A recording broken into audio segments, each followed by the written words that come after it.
of Allegiance. I pledge allegiance to the flag of the United States of America and to the republic for which it stands, one nation, under God, indivisible, with liberty and justice for all. Thank you. Roll call, Mr. Clerk, please. Mr. Paul? He is delayed with the meeting, but he will be here. Mr. Ruggles? Here. Liz Smith? Here. Andrea Voorhees? Present. Mr. Roman? Here. Mr. Lilly's here. Mr. Cole? Here. Thank you. Okay. At this moment, we would like to have open it to public comment. Basically, this is for anything that is not on the agenda. Oh, I beg your pardon. I'm sorry. I got ahead of myself. Approval of the agenda, Mr. Clerk. Any comment? Yeah, Mr. Supervisor, in everybody's packet, there's the treasurer's report.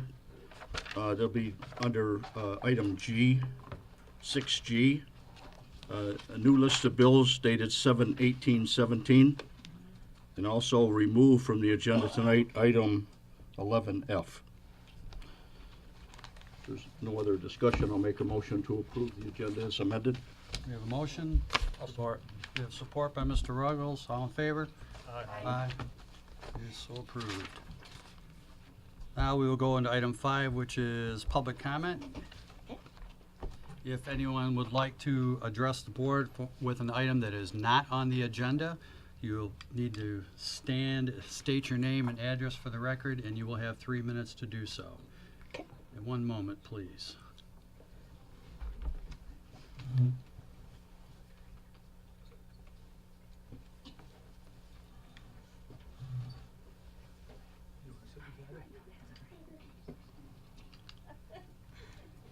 You got the right of way. You held up the whole meeting, 12 seconds.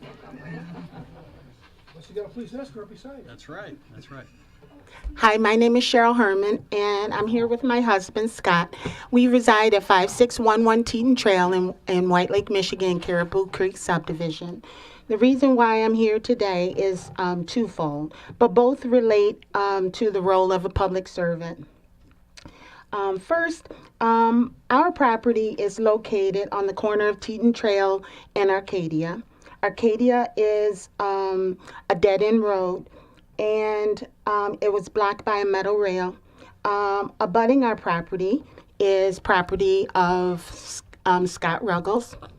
And my concern has been, as of on or about July 11th, which was about Tuesday of last week, the rail was taken down and some tree trimming was taking place on the property. The road was obstructed on Arcadia. Oftentimes equipment was left in the road. There's still a significant amount of debris that has been left in the road, in addition to a significant amount of dirt. The biggest concern is that myself and some of my neighbors who are also here today did not receive notification that any of these things were going to take place. In addition, equipment was left on my property, and my sod was destroyed as a result. And by Friday, I have a high tolerance for stuff. I'll just say that. And equipment was left on my property. By Friday, I asked them as they were leaving if they could remove the equipment from the property. And they just looked through me. They didn't even respond.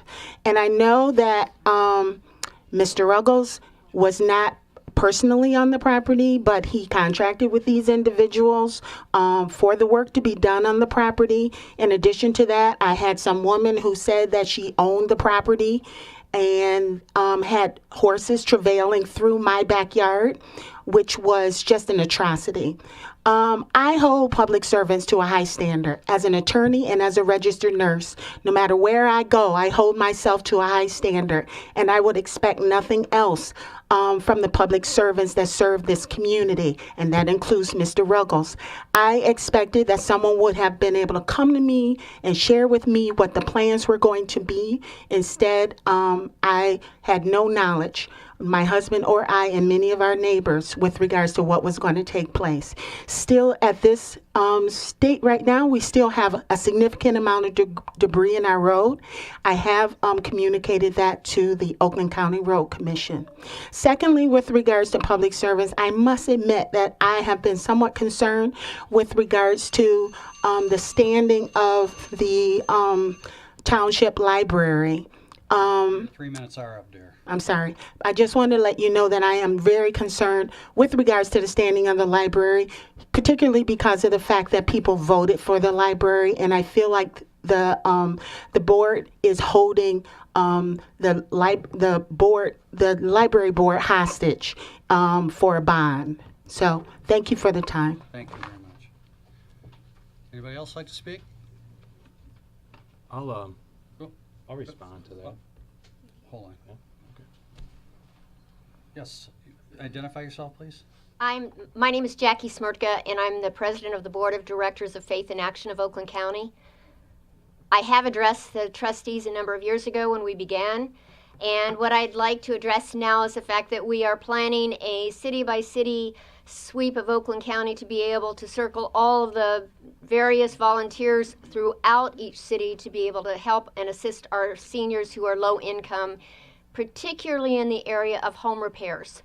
And these are repairs that will be done freely, but we need bodies to do it. So I already have some of the White Lake Fire Department on board. I have a number of people that are from my church and a lot of people that are really on board with this. I also just this morning went to Oak Park. The city of Oak Park is already on board. We have 2 pilot cities, one definitely Oak Park, and I definitely would like to be able to meet with you, Rick, to be able to have White Lake as well. I have a schematic that I did give to the secretary to let it be known kind of how we're doing this and how we're actually working. We're actually working with OLSA, and we are working with Area Agency on Aging to be able to help pull this off. So we are definitely hoping it's going to be a citywide, and it's going to end up being a disease that will help take care of our elderly in Oakland County, all of the county and all the cities. So thank you very much for your time. I'm Thank you happy very to much meet for with coming you. in. I would like to meet with you. Wonderful. I would like to meet with you as well. Thank you, Liz. Okay. Thank you. Yes, sir. Hi, my name is Keith Kocher. I've been here since 1951, so I've seen a lot of changes in White Can you Lake. spell your last name, Keith? Kocher, C-O-T-C-H-E-R. And my family owned the White Lake Inn for 30 years, from 47 to 77, so why I'm here is I'm very confused. The voters went to the polls and voted in a new bond for a new library building. Now I understand that the Township Board, U7, are overriding 2,500 voters that came here and said, that's what we want it now. You guys think that this is the best way to spend our money. We didn't vote that in. We voted the new bond for the library. When I voted yes for the library, I also thought we could repurpose the library building after they move out. You guys can have that space.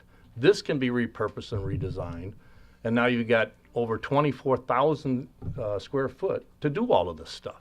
You don't need a campus. We have been been asked to vote for a new campus before. We turned it down resoundingly. It was rebutted and it said, no, we don't want that. We don't want to spend our money on that. I think it's unconscionable that you are holding up the progress for the new library. We voted it in. We didn't vote for that. Release the bond money now. What you guys are doing, you're going to delay this for 2 years.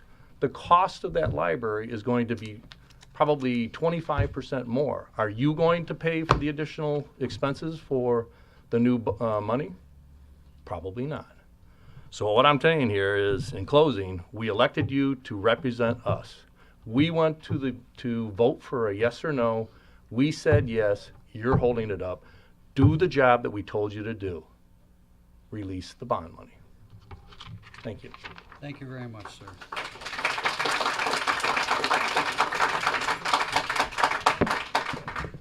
Yes. Good evening. My name is Teresa Johns. I live at 9105 Steep Hollow Drive in White Lake.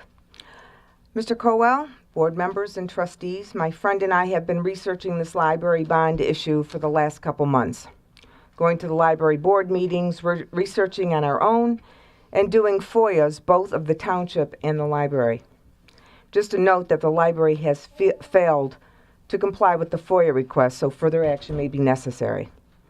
I was alarmed as to what I found in reference to the library's accounting, or lack of, and the continued actions of the library board to spend taxpayer money, knowing the probability of getting the bond in its current form is unlikely. At the last library board meeting, Mr. Russo, board president, commented that he knew the library bond did not have the support of the township and the bond was not likely to be approved. However, knowing that, he elected to continue on with the architectural plans and expenses anyway. Why wouldn't the library board see the logic in halting the architect's costs, as they are spending taxpayer money on something not covered in their current fiscal year budget? And in fact, continued expenses of this kind will only result in the library to run out of money before the end of the year. Speaking of running out of money, I may not be an accountant, but I have run businesses before, and it makes absolutely no sense for a library to propose a 30,000 square foot building, almost 3 times its current 10,000 square foot facility, when they will be losing a millage at the bond, when they will be losing a millage bond at the end of this year that contributes almost $400,000 toward operating expenses. That is an anticipated 40% reduction in revenue.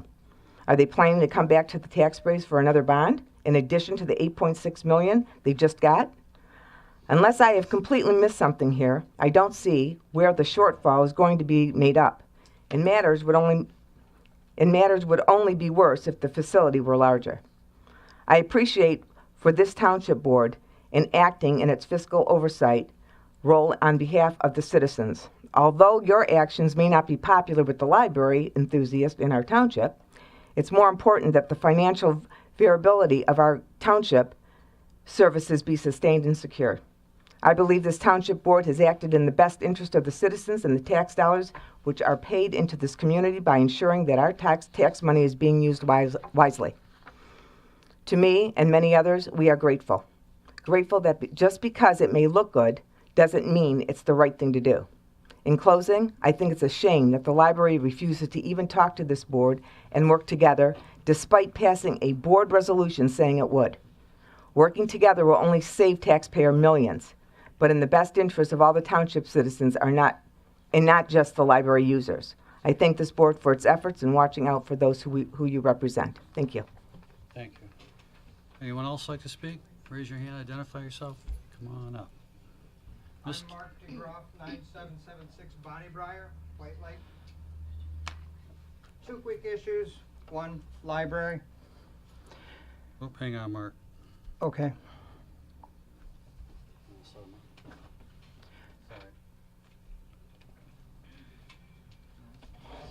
Oh, go ahead, talk for a couple seconds. We'll fill it in somewhere. Okay. Just real quick.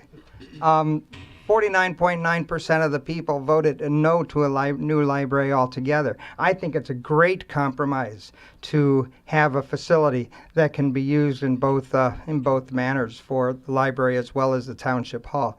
And I think you'd be short-sighted not to take a look at that issue. And anyway, that's my feeling on that matter. On another matter, sorry guys, on March 11th of this year, the power came back on after a 3 or 4 day power outage. And when it happened, our sewer system failed in our neighborhood. And for 6 hours, everybody's feces flowed down through my driveway, filled up my boathouse, went straight out into Pontiac Lake. All right? Now, after battling, writing letters, and asking, my insurance company paid for a lot of it, but not all of it. In the end, I was out about $7,000. And it just seems like Oakland County, and I'm sorry, but it doesn't seem like I'm getting much of a response here at all. And I don't want to get into legal battles, but doggone it, I want everybody to know that if you have a sewer system, you may want to make certain that it's done correctly, because they do fail, and it makes an awful, awful mess. Anyway, thank you. Thank you, Mr. DeGroff. Anyone else?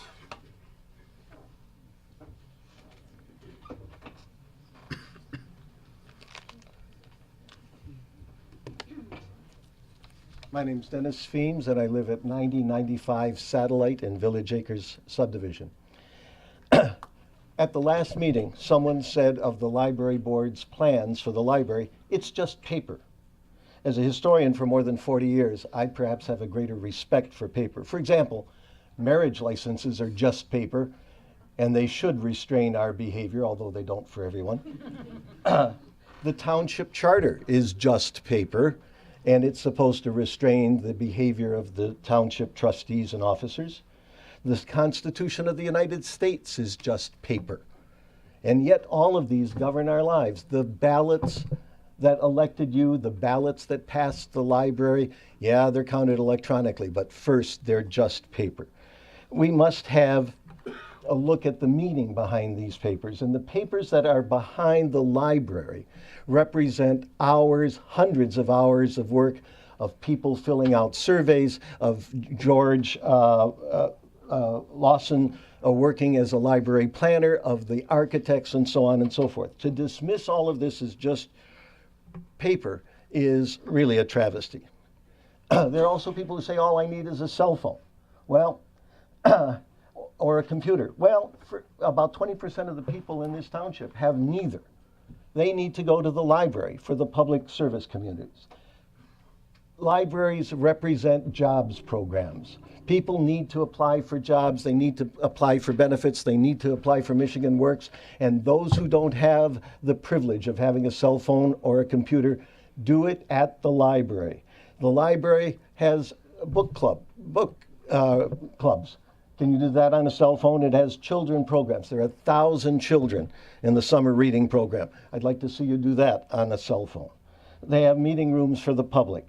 The library really is the basis of the community. It brings people of diverse aspects together. Now, nearly a year ago, you and I, Mr. Kowal, were outside of Dublin Elementary School. We were working the election. You were working for your own election. I was working for the library's election. And we were standing there, and you said that you thought the library was a hard sell. And it was. People would walk by, and I'll tell you what they said, and maybe you remember this, that, you know, if we approve the library, then the township will want to build a Taj Mahal.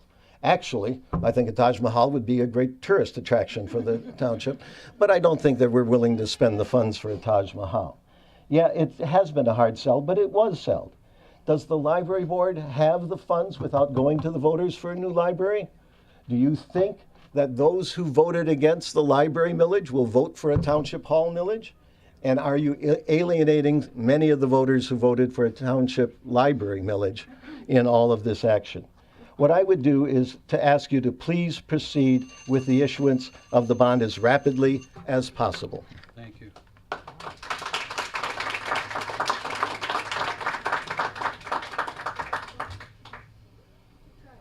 Anyone else care to identify themselves and speak?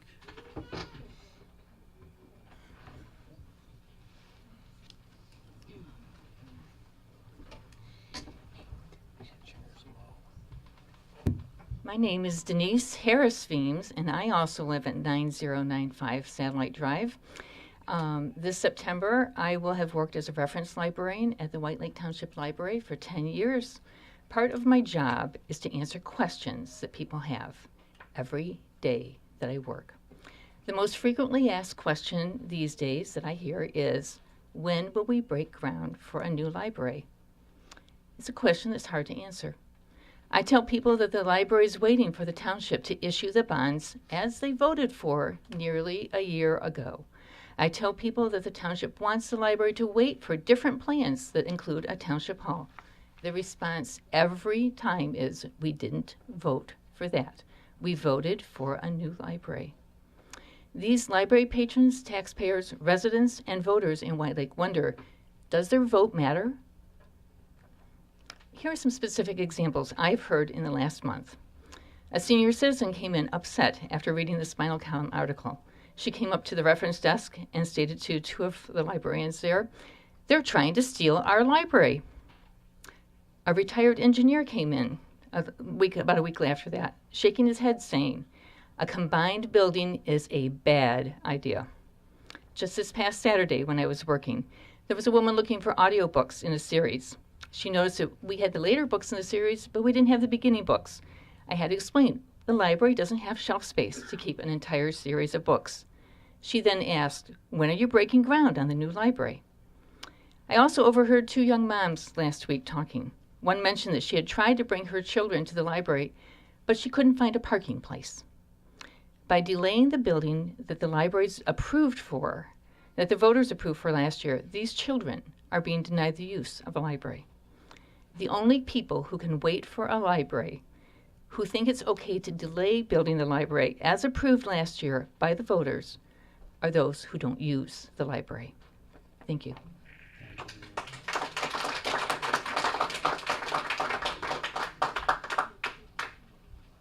Anyone else care to identify themselves and speak?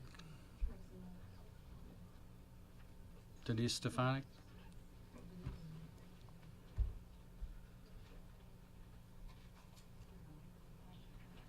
Hello, my name's Denise Stefanik. I'm the assistant director at the library, and I just have a couple things to clarify that people have mentioned tonight. And the spinal column reported perhaps in error. We have agreed, the library board has agreed to meet with the township to discuss a campus. So just so you know, they have not said they would not discuss it. On second point is the library board and the township board are autonomous. They're separate. They're independent, and they were voted. It was voted that way back in February 24th, 1975, by the people of the township. The reason why it was voted that way, in my opinion, and many others, is that to avoid this kind of thing, so that the library could do their library business and the township could do their library business, or their township business and their police, etc. And we'd have a better product in the end, with the exception of this situation where our taxes normally go to the treasurer and the bond is issued by our clerk. We have worked with the clerk and the board last year. They agreed to put it on the ballot, and we gave the information out what we would do if it was built or if it was approved. And that's what the library board is committed to do.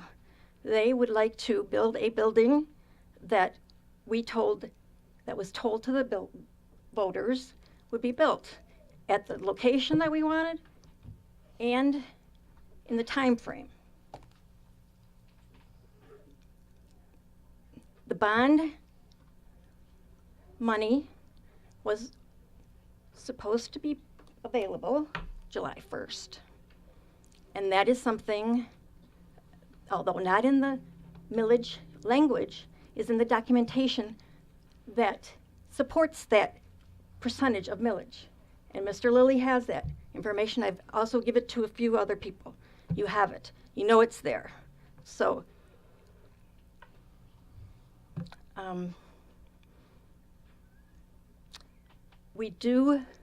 the library board, library staff are committed to give you, the township community, the best library service we can with the money that you give us. Let us do that, please. Thank you.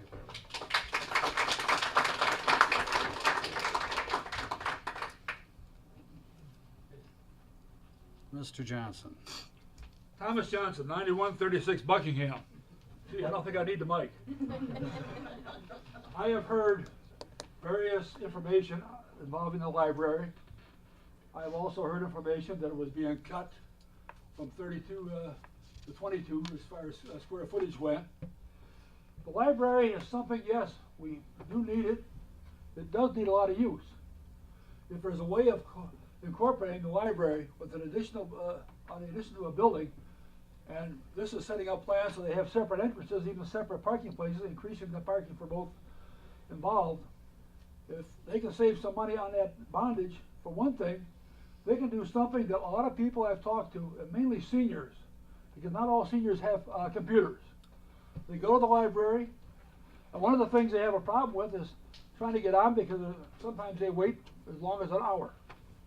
And time is limited, and they can't do everything they want. So any money that can be saved on the library and still give them the space they need to go ahead and improve it. And I've heard people talk about space for books. Yes, books take up room. If we can do that and still keep the plans intact, so that they can save money on the building itself by utilizing or eliminating one wall that has to be built, I do honestly believe that with that other money, we can get more technical equipment in there to go ahead and assist them, especially with the youngsters wanting to get on computers, because not every family has one. I use a computer. I don't have to go there for it. But I got people coming to my house to use mine because the library is too busy to let them use theirs. So I have to go ahead and commend the board, as well as the library staff, for both looking at it. And I honestly hope that you can come to a mutual agreement on this. Will be beneficial for both. The main thing is beneficial for the citizens of White Lake. Thank you. Yes, dear. Marie Collins, 3859 Broken Oak, White Lake. In November of 2016, the citizens of White Lake, by a majority, passed the millage proposal for the creation of a new library, period. White Lake Township officials are now attempting to piggyback off of this under the guise of saving the taxpayers' money. My integrity and that of the library department heads, the board of trustees, the friends of the library, and anybody who voted for this is at stake. All I'm asking you to do is just please issue the bonds so we can move forward with this project. Thank you. Thank you very much.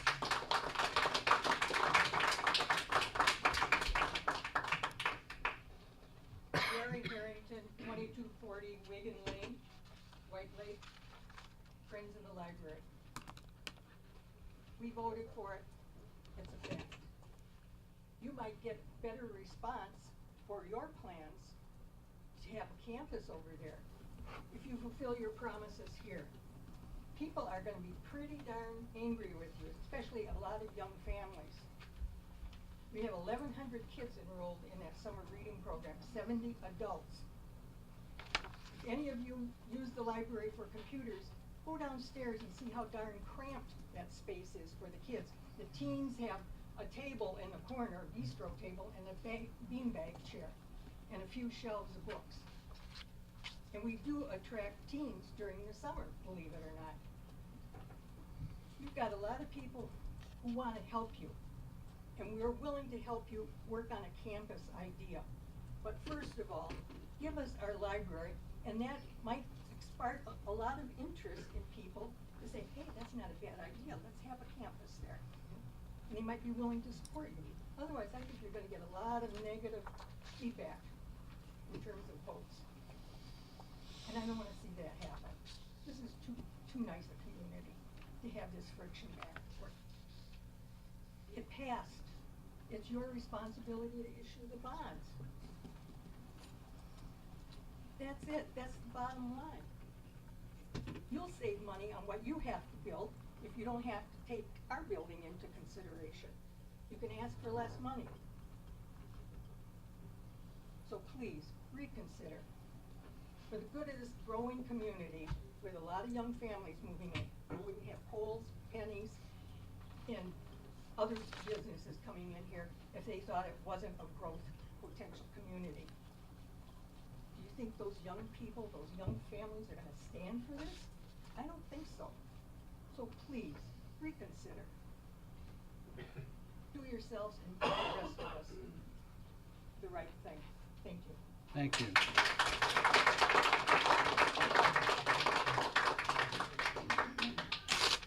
Yes, dear. I don't think I need a microphone. I'm Karen Borgeson, 8648 Rosario Court. My husband got transferred over here in '94 from Muskegon with Lake Michigan. Did I want to come over here? No. But I kind of floundered and floundered. But as soon as I joined the library, I became grounded. I started liking White Lake and the things around here. I'm in the book club. We go to puzzle days. We're in the reading bingo thing in the summertime. We go to every concert that they provide. Denise works so hard to give people, are you listening to me? Yes, I am. Because you were talking to him. I wasn't speaking to anyone, I was drinking a little water. Okay. The only thing I want to say is, how can you legally and morally do this to the library? Can I have a response? I'm not going to respond at this time. This is public comment. This isn't public debate. There'll be plenty of time in the future as we delve into the Civic Center study to have conversations like this, very candid ones, about just this, and straighten out some of the misinformation and misconceptions. Will you let us know when these meetings are going to be held? Most certainly. And how will you do that? Probably every means of communication that we have, including smoke signal. Okay?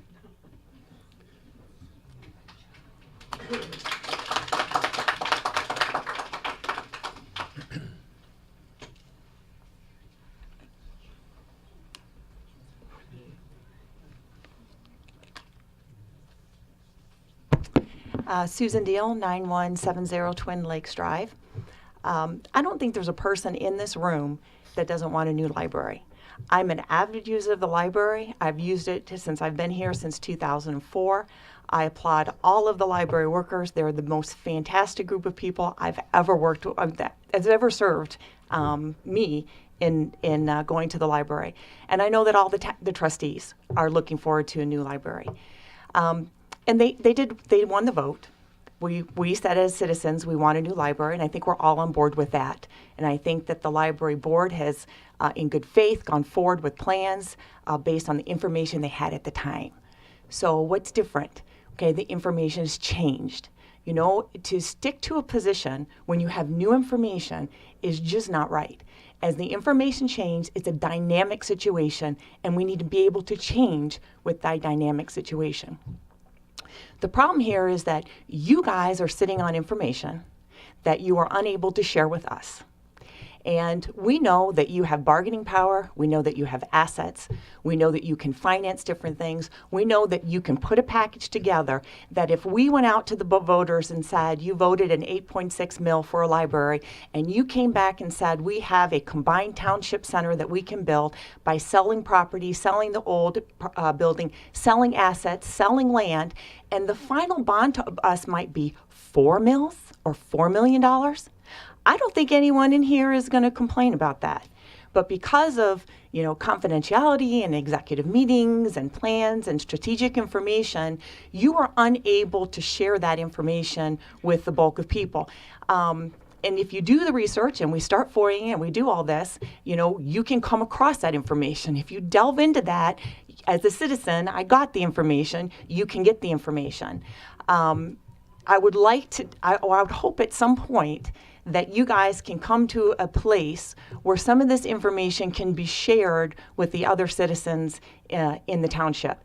Because they fought hard for a library. They want a library. I want a library. You guys want a library. We all want to come together. We all want to have a facility that works just not for today, just not to make people happy today because we got the bond today, so we need it tomorrow, but do some long-range planning. I might be here 20 years from now.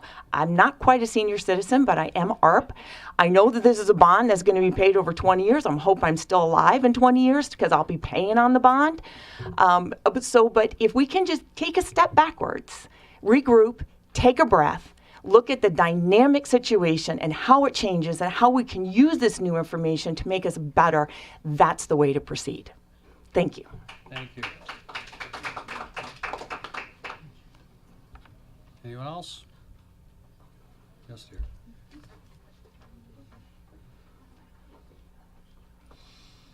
Good evening, everyone. I'm Mary Ann Carr. I live at 2553 Porter Road.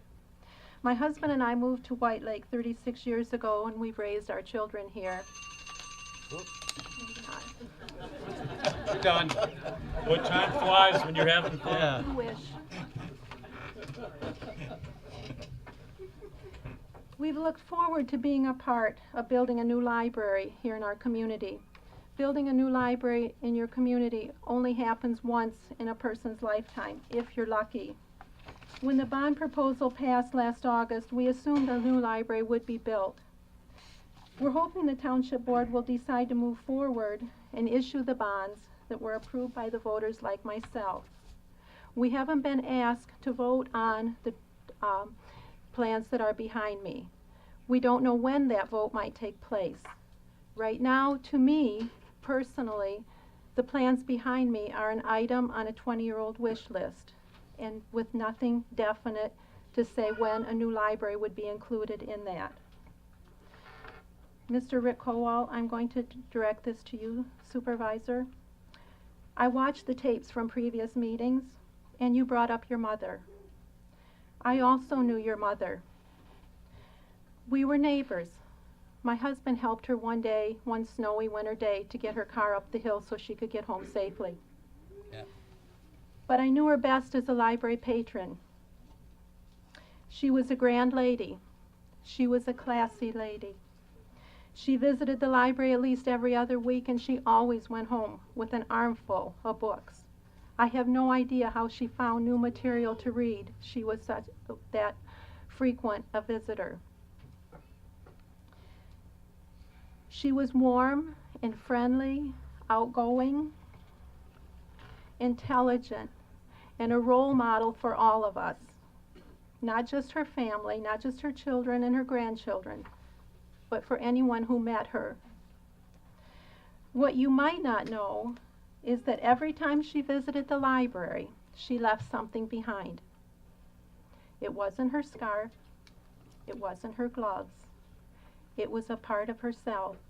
It was a feeling that the library was a better place because she had been there. I can't believe she wouldn't want a new and larger library. You mentioned, I won't quote the statement that you said at one of the meetings, but I want you to know, if you can't hear her voice, you're not listening with your heart.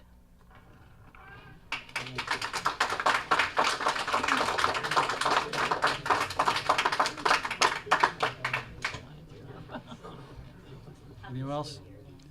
I'm Maureen Salfon. I live at 6456 Ellenwood Drive in Lakewood Village. And I just want to say that I moved here in 1998. One of the first places that I visited was the library to find out what's going on in the community, to get books, to get CDs, to join the book group. That was one of my first stomping grounds. Now that I've lived here 21 years, I bring my grandchildren there when they come in town. But I also bring them to Highland Library. I also bring them to the Milford Library. It's a bigger area for a young child to play in. So it's a shame. We voted for this last fall. Please release the bonds and let's start rolling with that new library. Thank you.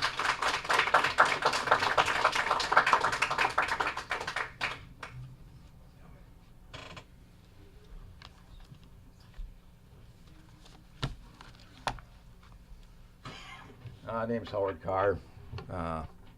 Live on Porter Road. And, my wife just got up and spoke just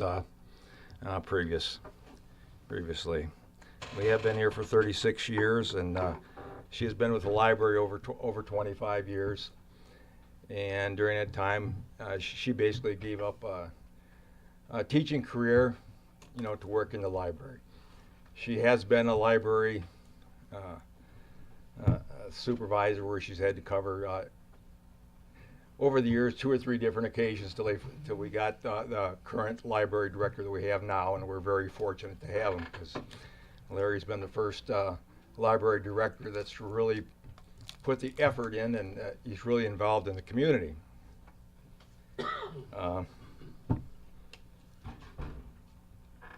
I just really don't know where to go with this. I mean, I don't want to say something that I'd regret or whatever. And I know the police officers out here. I'd like to, thank them just for a minute. They're putting up and listening to all this. There's probably by the time we get done, there'll be more promotions happening within the next week. So, At one time, I was with the police reserves in Waterford, where they had a mobile home for an office at one time, and I stayed active for 10 years in it till I got out for other reasons or whatever. But this library thing now the one lady brought up about all these young kids can't go into a Kroger's any place or Meijer's without somebody hearing my wife's voice on the other side, Mrs. Carr, Mrs. Carr. Been here for 25 years, teaching these kids, and now the mothers are bringing their other kids back, and it's going to a full cycle. It just kind of ages you. And you're seeing this now, and it's, the people did vote for the library, and hopefully it's not something with everything going on in all the politics today that this is going to be held hostage. And I just hope you kind of really see through this and do the right thing, because a lot of people voted for this, and like somebody else had made the comment, a lot of people aren't going to support the next thing what they're trying to do. Do your homework. I'd like to see the officers get into things. There's years past it, or just last year, there'd been people over as soon as this thing went through. They're looking at the library. Where are they going to move in? And then we talk about this new campus, one-stop shopping. I don't like to come to the police department or the township hall. Who wants to shop there? You usually come in here, you're paying the money. You're paying taxes, you got to get a permit. And with everything located in one central area, it's going to kind of be a dangerous situation, whether you have the fire, the police, everything in one. I don't want all these people coming in. They have to, the mothers bring in their small kids in that area. They want it just separate, and it's the way it should be maintained, the way the voters voted for it. Thank you. Thank you.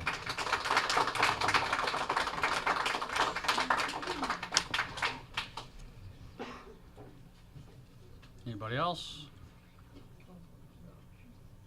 Okay, with that, I'm going to close public comment, and we're going to move on to the consent agenda. Mr. Clerk. I'd like to make a motion to approve the consent agenda, including the new list of bills dated 7/18/17, and the addition of the treasurer's report.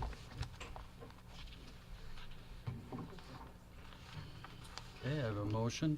Support. I have support. Motion, support. All in favor? Aye. Aye. Opposed? Ayes have it. Consent agenda passes. Number 7 is presentations. Chief, where are you? Have you left the building? No, there you are. right here. He ran for cover. We're going to do this in reverse order, if that's okay. We're going to do the cadets first. As you know, a couple months ago, maybe last month, that I brought the proposal to hire a couple of cadets to better enhance the police department and better enhance their experience in law enforcement. So if Emily and Nick could come on up. They're way in the back.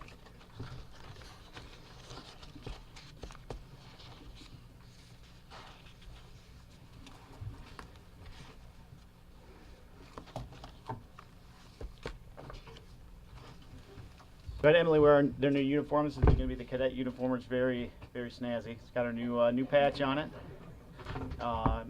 with the 511 pants. So this is what they'll be wearing when they work. Is Emily's dad here? Is your dad here? Yeah. Where's he at? Where's Dad? Hi, Dad. You got a great daughter. All right, Nick's parents, Amy and Mark. Where are you guys at? All right, it's good to meet you guys. You have a very intelligent son. So I'm going to give you a little background, and I'm going to welcome them to the police department. Emily Ebal graduated from Shrine High School in Royal Oak in 2012. There she was on the honor roll, played varsity softball, and was president of the choir department, so she'll be singing shortly. No singing. All right, maybe she won't be. She attends Oakland Community College, and she's working towards her degree in criminal justice. She lives in White Lake with her family. Her younger brother and sister go to Lakeland High School, so they're part of the community. She plans on graduating from OCC and attend the police academy and hopefully become a White Lake police officer, which is what we intend. Welcome, Emily.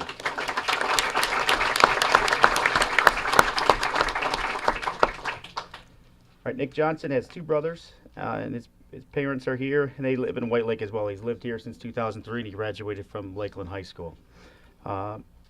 He has graduated with the Associates of Applied Science and Criminology from Oakland Community College and is currently finishing up his bachelor's in criminology and law enforcement from Madonna University. His goal with his career is to help strengthen and the communication between citizens and law enforcement, as he believes that only benefits the community as a whole. He's a very smart man right there. Welcome, Nick.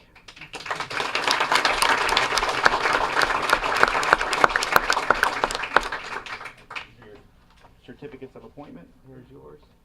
Congratulations. And there's yours as well. Step over this way. Mr. Lloyd, want to get in here? The world wants to see him. You earned him.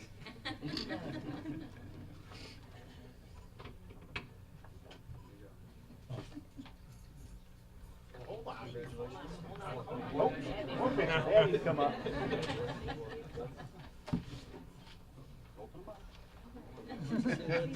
Your mom will kill me if I didn't do this.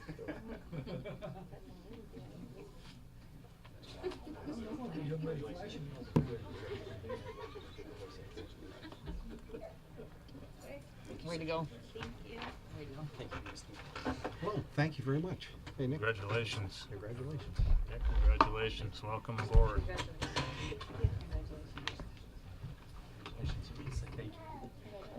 Good to see you again.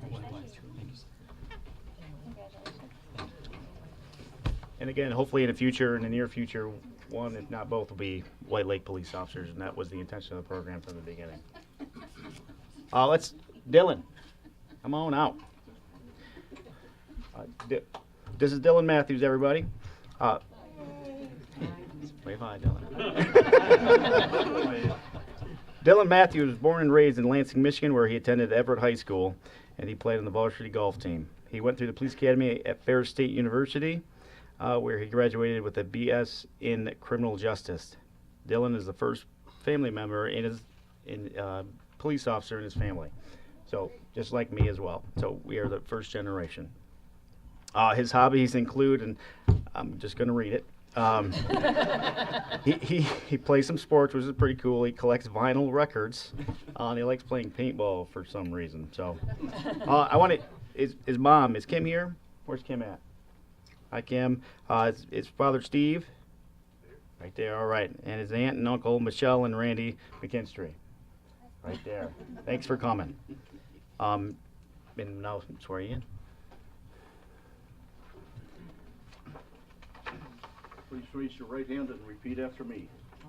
I do solemnly swear I do solemnly swear that I will support the Constitution of the United States that I will support the Constitution of the United States and the Constitution of this state, and the Constitution of this state, and that I will faithfully perform and that I will faithfully perform the duties of the office of the duties of the office of police officer police officer for the Township of White Lake, for the Township of White Lake, County of Oakland, County of Oakland, and State of Michigan, State of Michigan, according to the best of my ability, according to the best of my ability, so help me God. so help me God.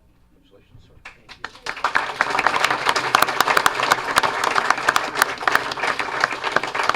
All right, so we're gonna swear in. I'm sorry, we're gonna pin the badge. His mom Kim is gonna pin the badge. Come on over. If you can turn sideways, so we can get. There you go. Very good. Don't make him scream.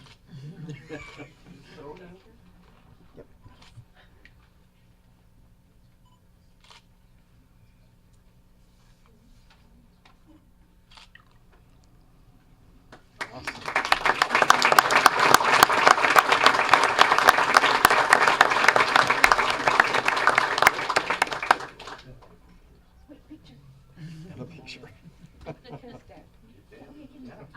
Get in there, Dad. Okay,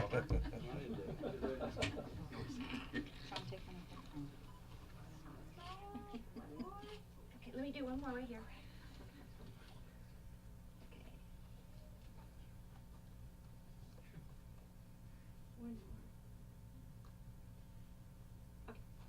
Can I get it? Oh, yep.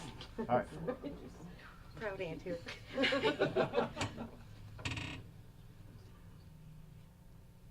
Thank you. Congratulations. Congratulations. Congratulations. Welcome to White Lake. Thank you. Congratulations. Thank you. Thank you. Thank you. Thank you. Congratulations, Officer Thank Matthews. you. Welcome.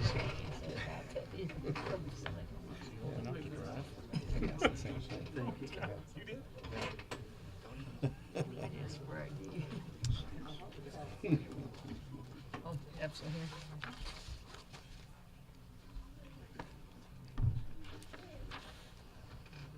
I want you to turn the air conditioner on high. Sir. Congratulations. Thank you. All right, now I have the privilege to promote Jeff Way. Jeff Way, come on in. I'll give you a little background on Officer Way. He is from the Port Huron, Marysville area. He graduated from St. Clair Community College in 1993 with a criminal justice degree. In '94, he attended the Oakland Police Academy.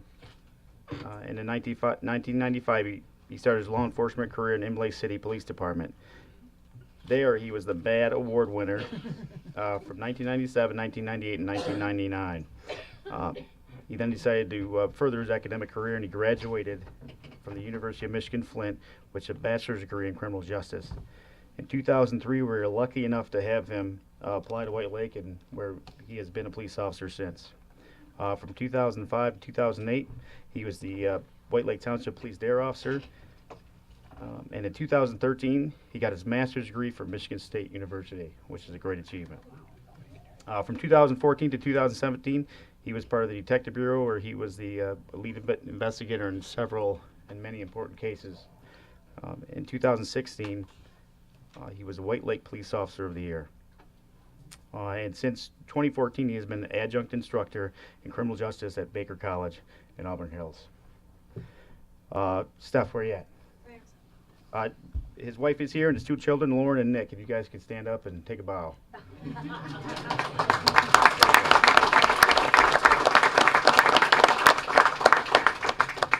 Mr. Lilly. Please raise your right hand. I do solemnly swear I do solemnly swear that I will support the Constitution of the United States that I will support the Constitution of the United States and the Constitution of this state, and the Constitution of this state, and I will faithfully perform and I will faithfully perform the duties of the office of the duties of the office of Police Sergeant Police Sergeant for the Township of White Lake, for the Township of White Lake, County of Oakland, County of Oakland, State of Michigan, State of Michigan, to the best of my ability, to the best of my ability. so help me God. So help me God.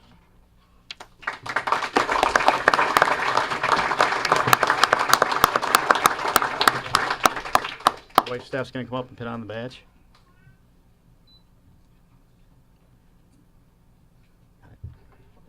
There you go. He does have a post on. Yeah, just stab away.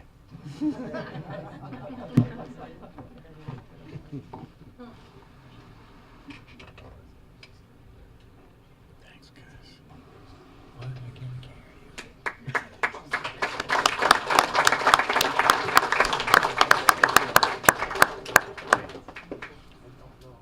That made it official.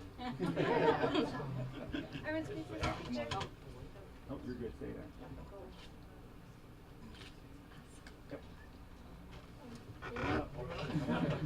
Family here.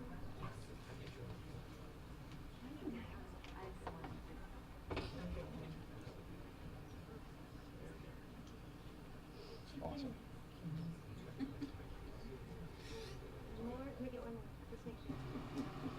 Thank you.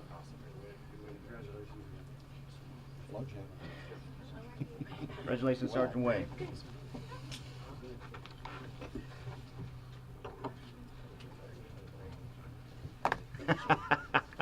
Way to go, Jeff. Congratulations, Jeff. Thank you. Congrats, Jeff. Awesome.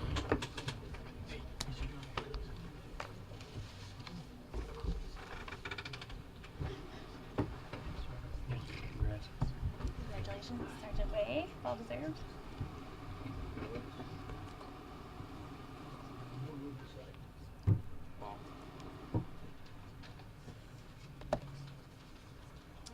Officer Greg Gondek.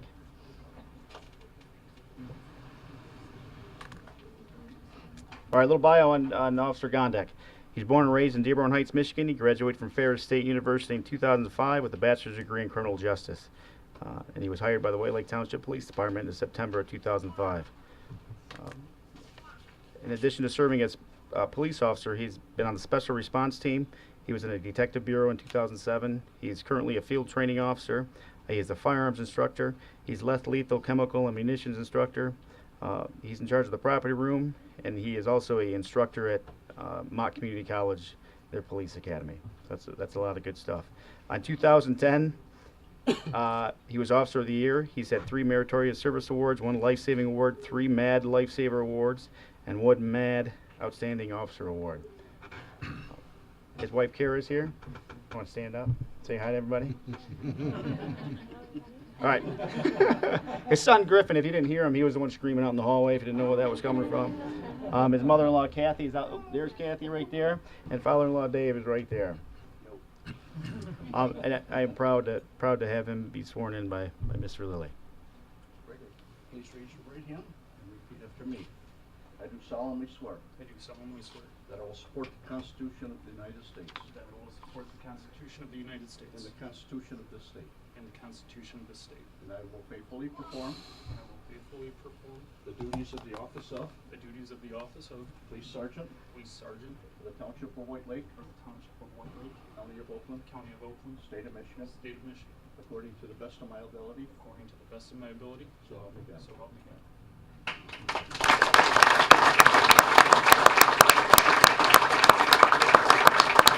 Kara's gonna put the badge on. Take that one.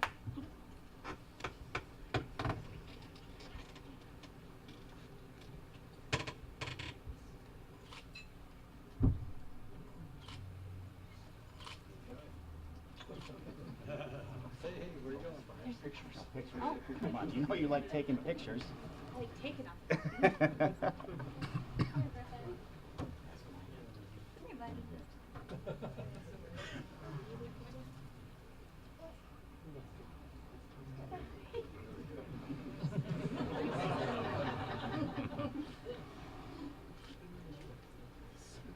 It's pretty good with the photos, isn't it? Yeah. It takes good pictures. We'll try to have it. Takes better pictures of my 7-year-old. Yeah. She was ready for those pictures. Yeah. Very photogenic. It's all right. Congratulations, Steve. Oh, really? There you go. Congratulations. Sir. Congratulations. Correct. Thank you, sir.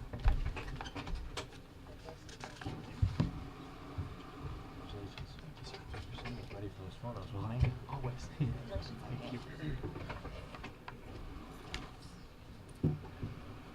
All right, last but definitely not least, Sergeant Christopher Hill, could you please step forward?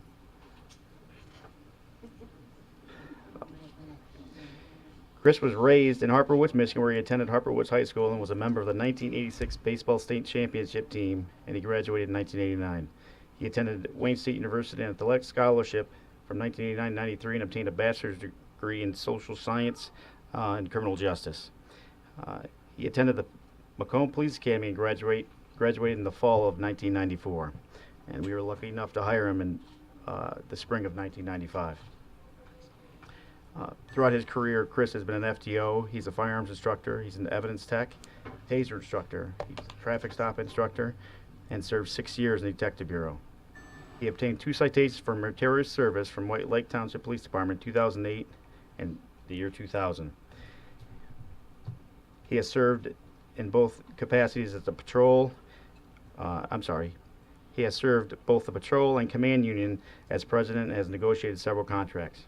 He was promoted to sergeant in 2010. He has taught at the Mott Community College Police Academy since 2005 in traffic stops and occupant control instructor. He attended Northwestern University Center of Public Safety, Police Staff and Command in September of 2013 through June of 2014. He graduated as Class 351. He has attended and has successfully passed numerous police leadership and development courses as a member of the White Lake Township Police Department. He resides locally in the area.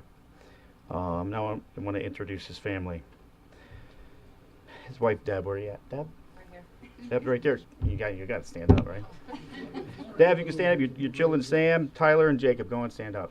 They're big boys. Very good. Oh, you got to stand up. There you go.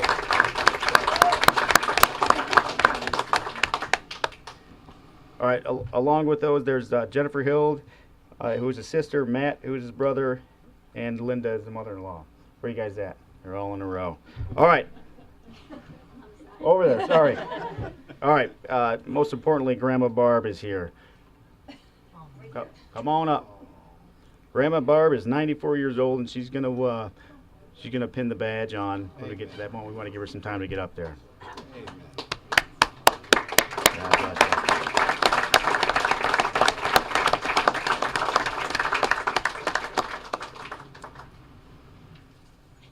Mr. Lilly, we're gonna swear him in first. Make her stand that long. Right hand and repeat after me. I do solemnly swear I do solemnly swear that I will support the Constitution of the United States that I will support the Constitution of the United States and the Constitution of this state, and the Constitution of this state, and that I will faithfully perform and that I will faithfully perform the duties of the office of the duties of the office of Police Lieutenant Police Lieutenant for the Township of White Lake, for the Township of White Lake, County of Oakland, County of Oakland, State of Michigan, State of Michigan, according to the best of my ability. according to the best of my ability. So help me God.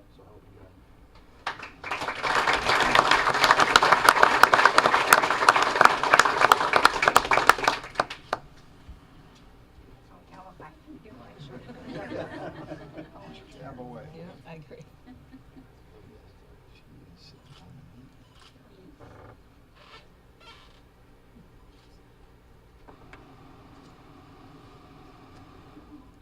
Oh, here it is.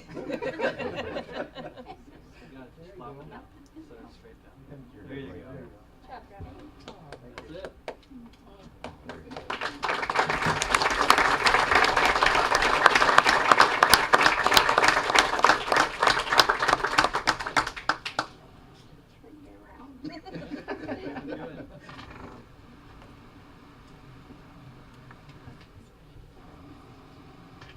Very good.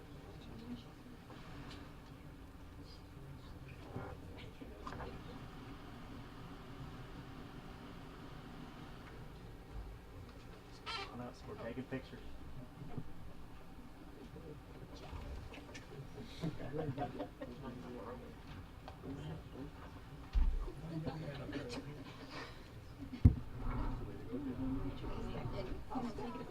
Smallest one in the front.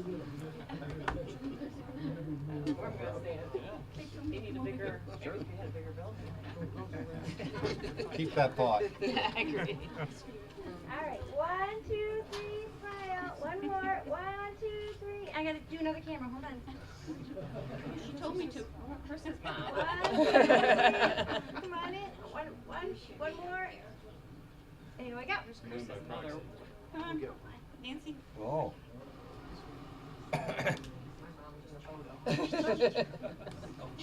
She told me. 1, 2, 3. And one more. 1, 2, 3. And I gotta do one with mine too. 1, 2, 3. One more. Perfect. Very good.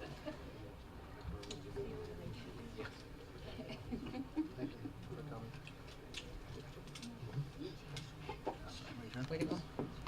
Yeah, he did, didn't he? Nope, that's Oh, wrong one, wrong line.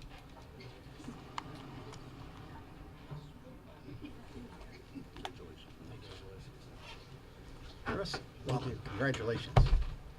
That's awesome. Congratulations, Chris. Thank you.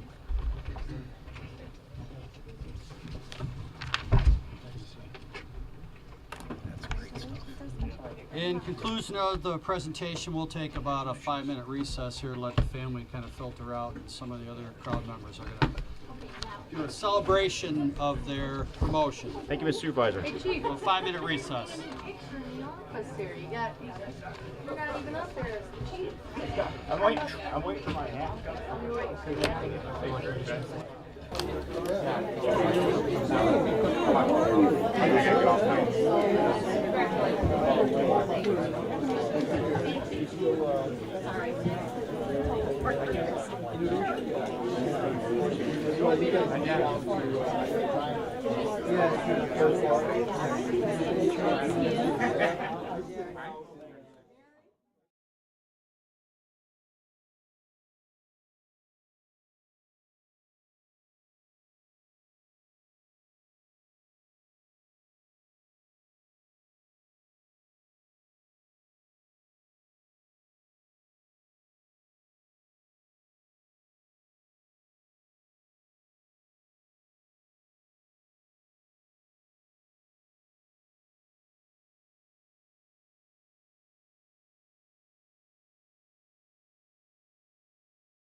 Call to order. Meeting is now back in session. We're moving on to item number 8, the minutes. Mr. Clerk? I'll make a motion to approve the minutes if there are no, for discussion. Support. Wait, Minute. Oh, I have one correction. You have and a correction? And I absolutely found it when they emailed them to us, and I forgot to email it back. Page 9, about 3/4 of the way through, says she or he grandparent started that. I'm a she. I didn't know it was a simple typo. What? Just changed Page he. 9, what line? Her? Her parents started that instead of he parents started that. Okay, technical difficulty. Yeah, no, absolutely. And I said I found it before. I just completely forgot to email it back. Thank you. And I just have a point of clarity on the minutes. Our previous board meeting minutes said that the special meeting, May 22nd, was unapproved, but they're not listed in our agenda, so they still are in limbo of unapproved. At this moment, I'm not quite sure. I don't believe so. No, I believe those were approved. yeah, I think that with the new administrative assistant, I think the way she put it on the agenda is at the time she was presenting them, they were unapproved, but at the meeting, the township board approved it. We did approve them. Okay, I if my memory just correct. want to clarify It that. is a 'cause clerical error, yeah. Okay, thank you. Thank you. We have motion, we have support, all in favor? Aye. Ayes have it. Moving on. This will be item number 9A. This is public hearing with resolution. It's a hearing to confirm a special assessment role for SAD M59 water main extension contracts 5, 6, and 8. Make a motion to open public hearing. Support. Motion, I have support. Roll call vote. Yes? Public hearing? You want to go in? No, I beg your pardon, you're correct. Okay. That's for the resolution. I am so sorry. It's for the resolution. That's right, thank you. Okay, all in favor? Aye. Okay, now we'll open public hearing. Any comment on special assessment role for SAD M59 water main extension contracts 5, 6, and 8?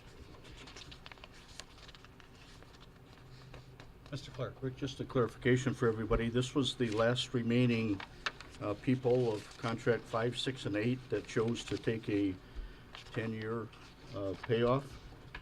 This will be the final, just a minute, I believe this is final hearing.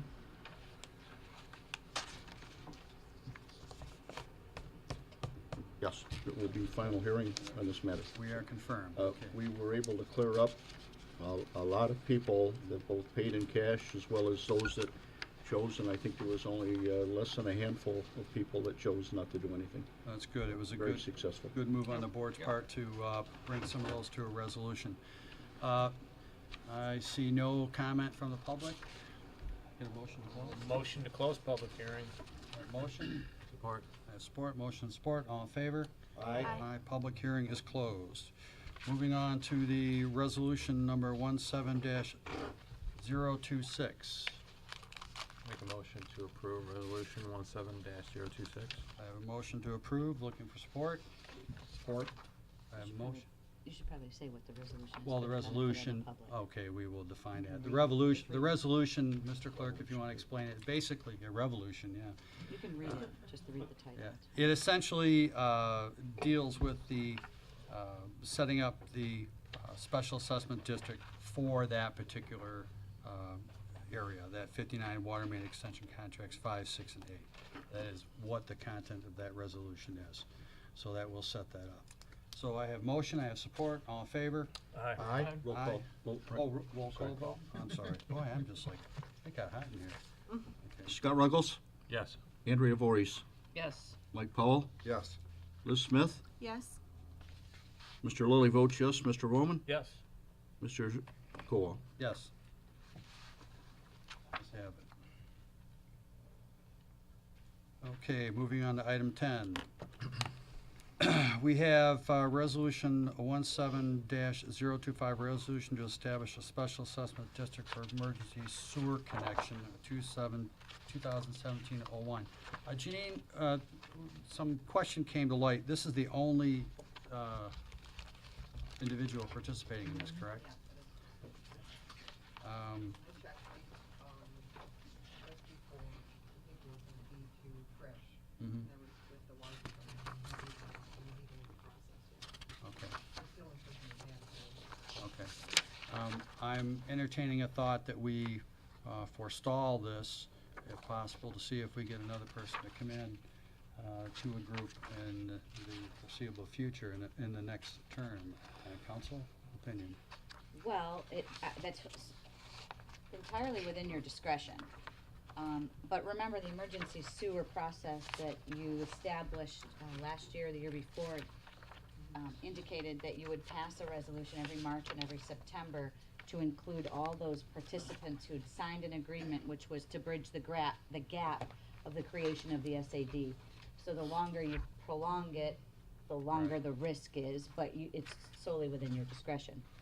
So, Mr. Powell? I'm certainly in favor of postponing it, even though there is some risk. The additional costs for one person, I believe the township should probably hold it until we set a number of 3, 4, or 5 people to not have to go through the entire SAD process, so the township can afford to hold off. And the risk is so minimal, we could establish this anytime we want if we foresaw that there was a risk, so. I believe that to be the case. And Keep in mind that this person doesn't need to be assessed on his tax bill. okay, you're now at a timely level where they need to be assessed. So these you things. can go with him, let him know that he may want to start making payments, and you're not going to, he's not gonna be able to. Well, let me ask a question then. As part of a contract that we might sign with them when we loan them money, can't we initiate the establishment of a payback and a contract and then roll that into an SAD? We don't have to wait until an SAD to collect funds. Well, that was the policy that the township Yeah. established, and I think it's the most prudent course of action. And I understand that, but we might want to rethink that a little bit. And I agree with council. However, I think perhaps we should pursue this particular one, but I believe we should have some discussion in the future. As anything else, we came up with a plan, a policy, which works very well. Right.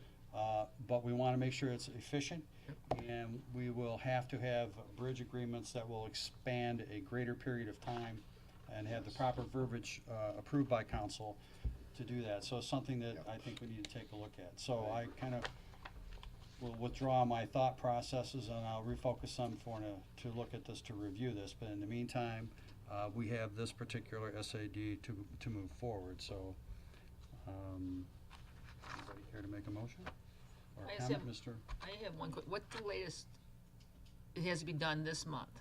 Well, the process takes 3 meetings. Right. So we have to do this month, then in August we'll do establishment of the district, and then in September you'll continue the roll. So for the timeline, there is no other option? No, because you have to have the roll done by the end of September. Correct.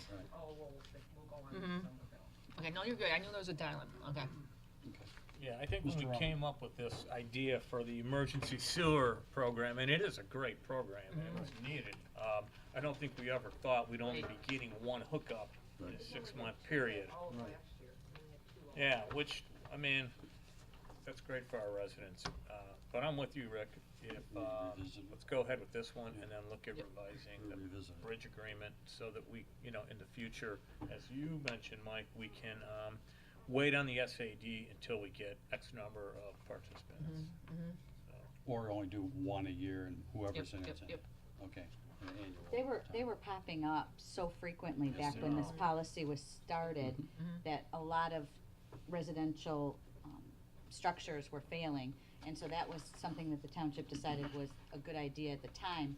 You can certainly evaluate all of your policies once a year. You can put that on an agenda every year and evaluate it. Question. Good idea. Mr. Ruggles. I agree with Mike. I have a question for Janine. Why is the address different, Exhibit A and Exhibit B, same parcel number?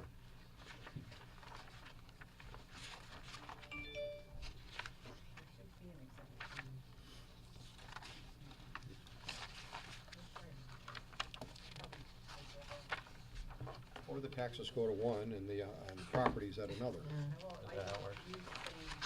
No, it was probably just a typo. Okay. Typo? Thank you for pointing that out, though.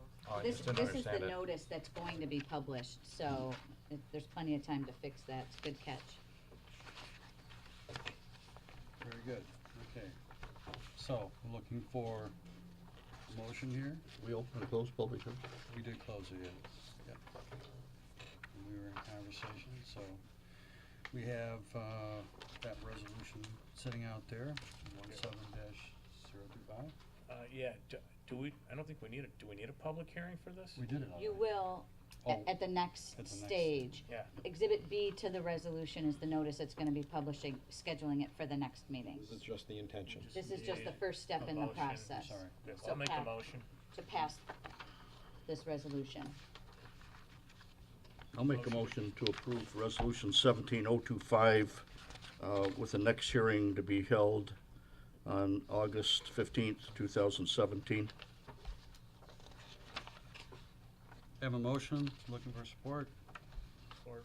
A motion and support, all in favor? Aye. Okay.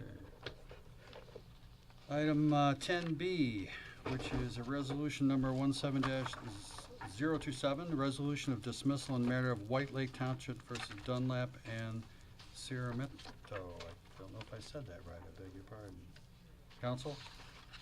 This is litigation the township board authorized, on a failed septic system, who exceeded the time frame in which it must connect. Unfortunately, what happened, and we've talked about this before, but what had happened was the property then sold to a new buyer.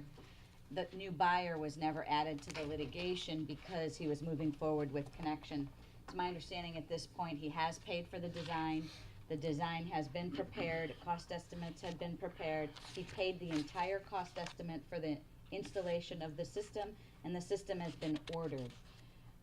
Because the judge is wanting to know the status of this litigation, and because the sewer director, Aaron, is comfortable that this is moving forward since he's paid the entire cost estimate, we've prepared a resolution simply to dismiss the case at this point. If something happens and it needs to be reinitiated, we would simply reinitiate it against the current owner, the new buyer. Okay. So this is a resolution which authorizes the entry of the stipulated order dismissing the case, as well as the release of list pendants that was filed against the property. Very good. Make a resolution to approve 17027 with that the resolution authorizes the supervisor to execute the stipulated order of dismissal and the release of notice of lease pendants. Have a motion, look for support. Support. A motion and support. Roll call. Roll call vote.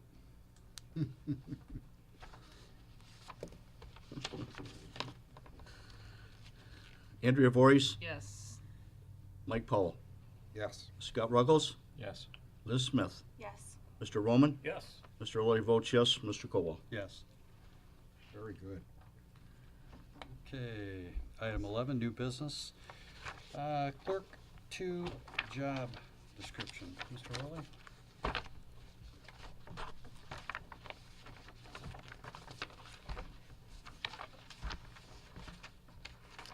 You're up here. Want me to do it? Sure. This is a job description that's being put before the Township Board. Basically, this new job description will be Clerk 2. The person selected for this position will be responsible for both the clerk and the supervisor. Basically, we will share time. Person will be full-time, but share time and duties between the supervisor's office and the clerk's office. The attached wage scale is there with all of the necessary credentials to fill the position. And I concur, I have no problem working with the supervisor to what needs to be done to fill his responsibilities. Is this already a filled position by any chance, or you're still gonna go out?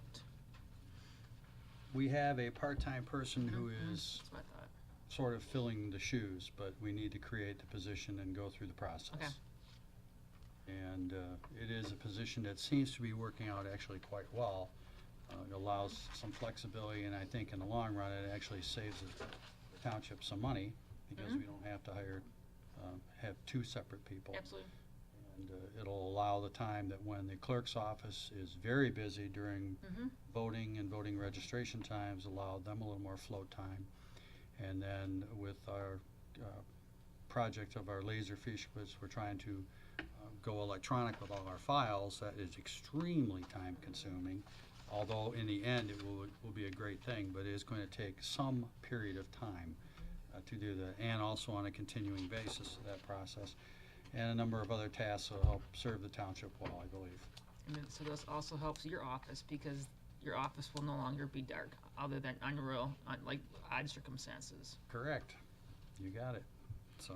Mr. Supervisor? Yes, sir. Will this person just keep track of the time? How do you and the clerk's office intend on keeping track of? We will the set up a following? schedule and do it accordingly, as close to a 50-50 split. The bottom line is that person's working for the township, period. So we will try to dedicate as much time as correctly through timekeeping methods that we have established right now within the township, and try to keep it separate accordingly. But again, there may be times when they get the election cycle that he needs the help, and that's all there's to it. So the next question is this from budgeted funds, or do you expect a budget amendment? I have budgeted funds for this in my budget without any degree of difficulty whatsoever. And We have sufficient funds at the moment, however, we will have to take into consideration shortly the benefits and whatever. So. Okay. But we have sufficient funds right now to operate. All right. we are good. Mr. Rowan.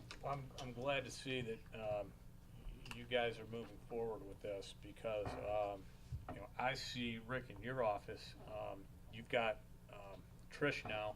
If Trish goes on vacation, you're left without no help. Yep. So I totally support the idea, and I think it's a great idea. If you guys can share one employee, it's going to certainly save the township money. So.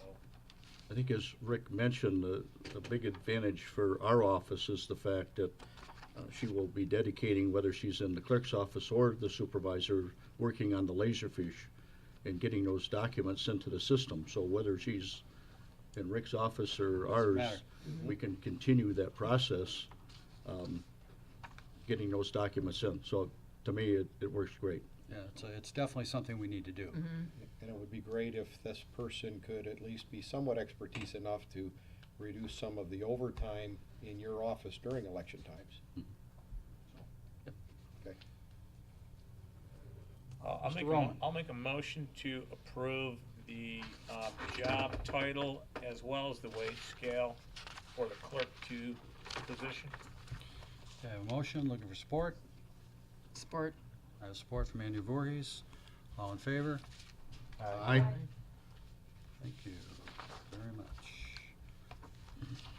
Okay, 11B, fee ordinance amendments. Council, Kathy DeRocher actually prepared the fee ordinance amendments. You might recall it used to be our office that did it, and Kathy took it over. She's doing a great job. She sent out correspondence to all your department heads indicating that the fee ordinance is being amended if they had any changes. The document in front of you redlines the changes that were requested by the department heads. This is the first reading. You will see another version of this at second reading for consideration of passing. Mm-hmm. Okay. Any questions from the board? Second reading. This is first reading. I'll make a motion to approve the fee ordinance amendments and move to second hearing. A motion, Support. support, motion support, all in favor? Aye. Ayes have it, move to second reading. Thank you very much. Next item is 11C, Fisk Farm Pathway and Driveway Improvement. I told you I got out of here. I just said it better myself. Okay. You have Mr. O'Neill. Thank you. You have before you a letter from our office dated June 27th regarding the Fisk Farm Pathway and Driveway Improvement.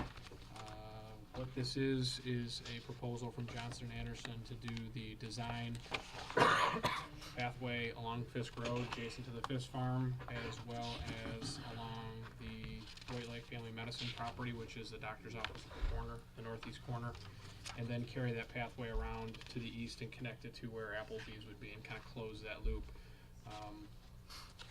The recommendation comes from the Parks Committee to move ahead with this. The cost estimate provided by Johnson & Anderson, which I'll hand around here, is approximately $75,000 for construction. Say that again? $75,000 is a construction cost estimate provided. Obviously, we would go out to bid. Today is not the day that we would be approving construction costs. It's just design costs and contract administration. But I'd asked for a rough estimate. This also includes an 8-foot wide concrete sidewalk down Fisk Road. I think we'd probably be looking for a 6-foot wide, so there would be a significant reduction in the cost of the concrete. 6 feet is what the bank on the west side of the road currently provides, and it's consistent with, I guess, non-M59 sidewalks around the township. So I just want to at least pass this around so we had an idea of what we were looking at doing and what it may cost us before we move ahead with this proposal.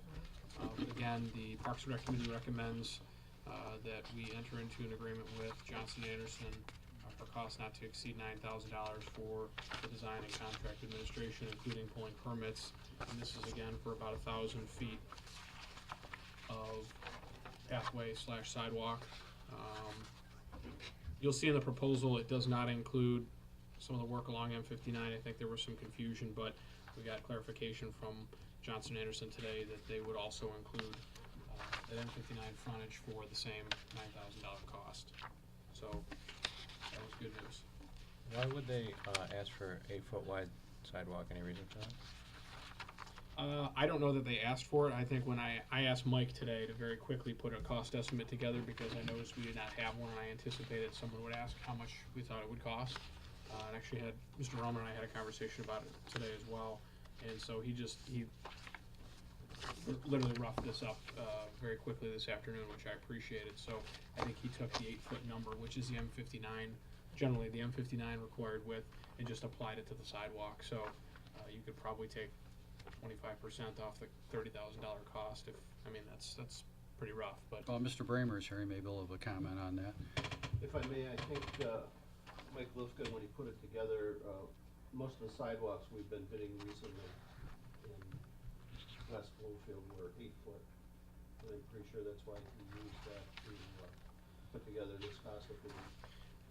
So it should probably be several $1,000s less than the 75. It's 25% off of it, so I don't know, $7,000-8,000 less. So hopefully under $70,000 would be the price that we'd expect to see back. And the project will go out to bid after the documentation's put It together. absolutely will. And we certainly have the right to not do anything with it or Right. rebid if we don't like the prices or ask for bid alternates. It'll be a real asset to have that done because that adds to part of that connectivity that we have, that people have been wanting in this community for trails and pathways and walkways. And in particular, we're now having more and more functions and larger turnouts, Christmas tree lighting, you name it, all the different things going on there, make things a lot safer. In particular along Fisk Road, where that is a rather hazardous area there, and it is not, area there is not at all pedestrian friendly whatsoever. No, I should point out that this project is consistent with the Fisk Farm Master Plan, and I just have a snippet here. It's not the easiest thing to see at the scale, and that projector is terrible, so I'll use this one. The plan is to run the sidewalk from where it stubs off at Walmart. The driveway is probably further north than what this shows, but the part of this project would be to relocate this driveway further south and put a small apron in here and then carry the sidewalk down to the corner.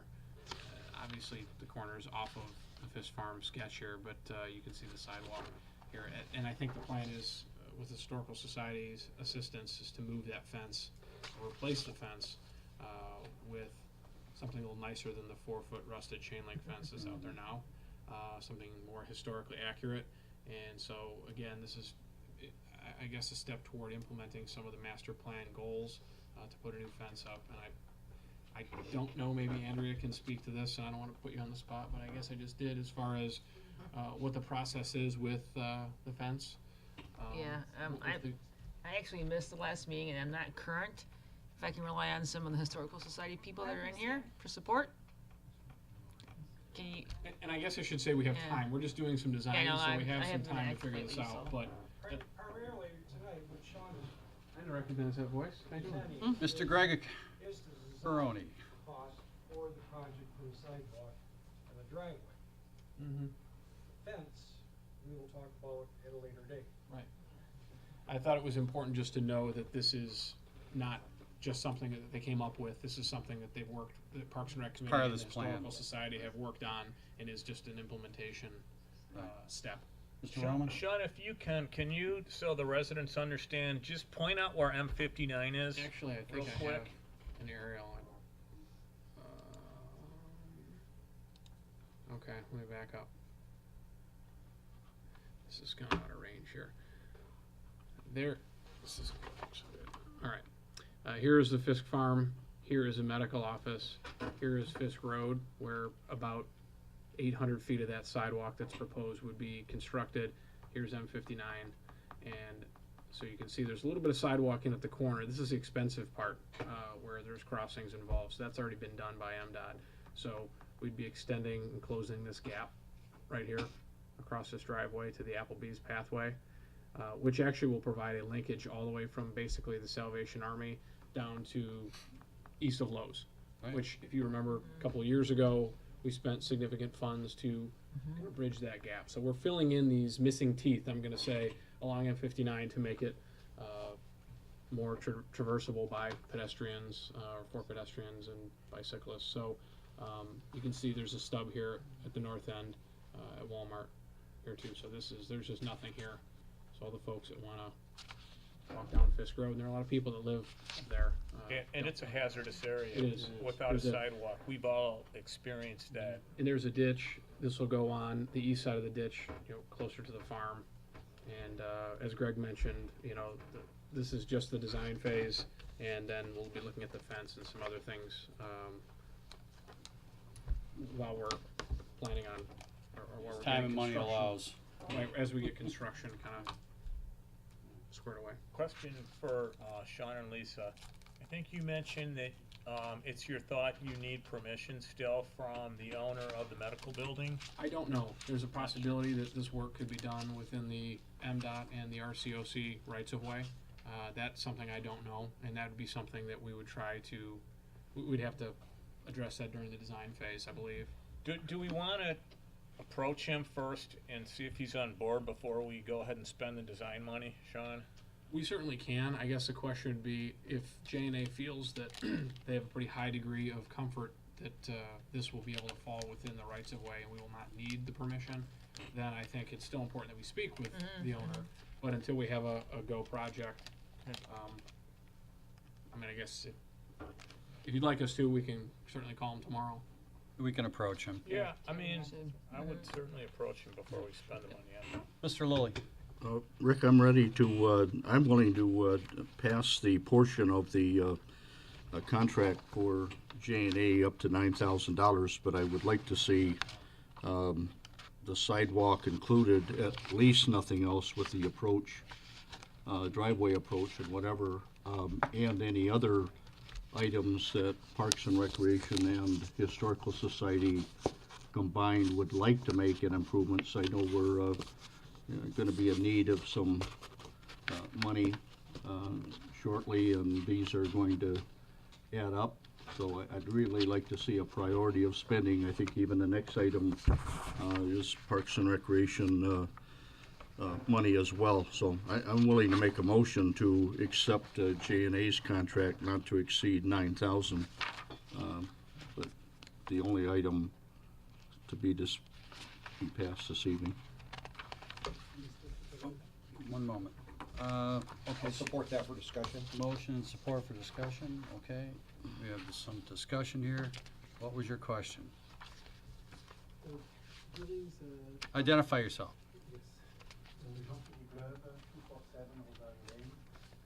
During this Park and Rec committee meeting, a member of the Historical Society also mentioned that just across on west of Fisk Farm, there is a whole subdivision with trailer homes.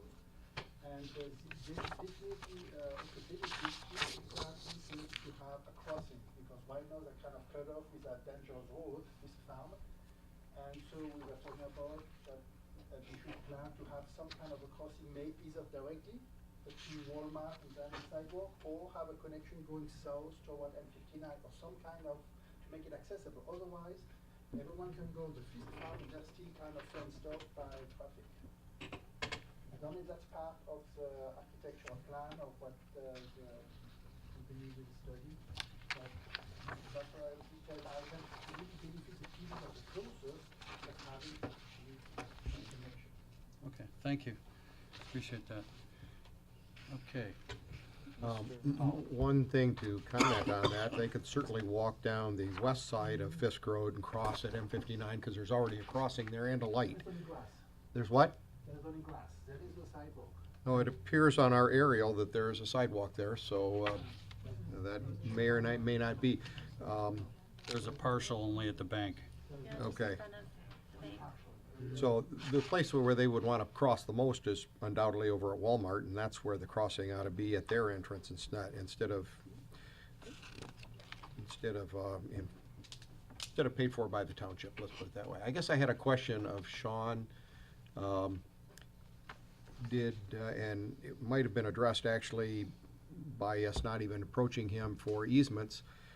Has anybody approached him to see whether or not the medical office building would participate in the costs of this? It's his frontage, it's his walkway, he's gonna be utilizing it to his patrons as well. Supervisor and I had a conversation about that last week, about having a discussion with them, touching on several things. We haven't had it yet, and I think that is something that we'll probably be doing sooner rather than later, having a conversation, touching on all the things we talked about tonight. And then help me understand the relationship between the township and the Historic Society. The Fisk Farm is run by the Historic Society, and I didn't know if they had funds to throw towards a project like this, because it will benefit them as much as the township. I think it's gonna be more a Parks and Rec type of a part of our pathway program. Because if we keep spending down that Parks and Rec fund, we won't be able to build another pathway, and that's what it was. The library's talking about the library and their efforts to get the library built. Well, that was a major effort to get pathways built in the township, and we keep chewing away at it with everything except major pathways. So. Well, I think the reason they looked at this project as being important is because there is such a long stretch. One of the most, I should say, this is the small gap on M59 of about 230 feet or so that would close this. And I guess the project that we're going to talk about next is kind of advancing that same goal. So we're really doing it in bits and pieces, because when the millage was sought many years ago, the amount, and we've talked about this, but the amount of money that was asked for was nowhere near the amount of money necessary, as we know now. Nowhere near the amount of money, maybe a 10% of the amount of money we would have needed in order to deliver on, I think, some of the grand plans that were discussed at that time. And we've still done good things with this. We've improved parks, we're improving pathways, we did the bridge crossing further east. We're going to hopefully fill in this gap, hopefully go down across the ITC corridor and kind of piggyback off of a project that's already under construction. You know, so we're trying to fill these gaps rather than waiting for, you know, the big fish. So I think that I see your point, and I would agree, but I think there's about $750,000 in that fund. So I think Terry and I have had many conversations over the years about keeping money aside for maintenance. We've built some beautiful things. We need to make a determination, and I think that's one of the things I'm going to ask Jason to sit down and study with Parks and Rec. How much do we need to keep in a reserve to maintain Bloomer Park and, you know, Hidden Pines Park and all the nice things that we've done? You know, if we are building these great things but not having the foresight to set funds aside, then they may not be kept up to the expectations of the community and this board. So that's a really serious discussion we have to have as we start to kind of go through some of those funds. And again, the goal of that millage was to connect, to create connectivity. I think, again, we expected big, long corridors to be built, and we learned very early on that the money just wasn't there. So I think we're still doing good things, but there has to be an eye on setting monies aside for maintenance too. So, and I think that's maybe... Well, that's kind of the point I'm really trying to get at, and to me, just to talk about the sidewalk and not necessarily talk about whatever improvements need to be made to the entranceway really that approach in the entranceway should be done at the same time that the sidewalks are put on, so that, you know, we're not tearing something back up or whatever. So just really looking at more comprehensive cost, what we're talking about, you know, on the new master plan. I mean, we had discussions about whether we were gonna participate in a pavilion, you know, not a few years back, and now we're talking about a fairly decent sized plan that we could end up spending $100,000 on it. And I'm not opposed to spending the money, but the bits and pieces got to be put together, and I think the entranceways and the sidewalk is a necessary component that should be done at the same Well, time. And that is part of the, Yeah, that is part of part of the project. Yeah, part of the project here, right on this, in the But verbiage still, here. you know, Sidewalk we need to get extension. costs and everything else Yeah. before. And driveway widening, right, so. I really, like I say, as I indicated in my motion, prefer just to do the Johnson and Anderson contract at this particular point, and then get some real cost estimates on that altogether and see where we're gonna go. Okay, because it will be based on what the costs are going to be, and once we have those specifications drawn up. One more comment. Hi, Barb Allison, I just wanted to clarify a couple things. One, I was part of the committee for the Farm Master Plan with the Parks and Rec Department, and there were a lot of things that we discussed and ideas that came about that ended up with this plan. But just to clarify, the Historical Society did not specifically approach Parks and Rec and ask them to put in a sidewalk for us. The sidewalk is meant to benefit the public, and as it's already been said, it's part of what the Parks and Rec Department has been trying to do for some time, which is connect all of the sidewalks so that pedestrians can get around safely. And then, Jean-Philippe, to clarify what he was saying, is that when the sidewalk goes in, what we were talking about was the community that's across the street from Walmart. So even if we put the sidewalks in along Fisk Road right there, it still doesn't supply a safe crossing for the people coming from the mobile home community over into the Walmart, into the shopping area. So we had just thought, while this project's being done, that maybe that could be part of the plan so that those people have safe crossing, because even the sidewalk isn't gonna give them a way to get across this road safely to anything over there, shopping, just or any. You know, the engineering would probably look at that in conjunction with planning and take it into consideration. Right now, we're just trying to get a. And Barb, I think you're talking about this crossing right here, so it's far enough away from the intersection. Right, we weren't looking at, you know, something special to get people over to the Fisk property. It was just looking at the plan overall to get people safely from the community over to the shopping center. The overall concern, and of course Jane Hale probably pointed out, there is no definition of a safe crossing in the middle of the road without a light.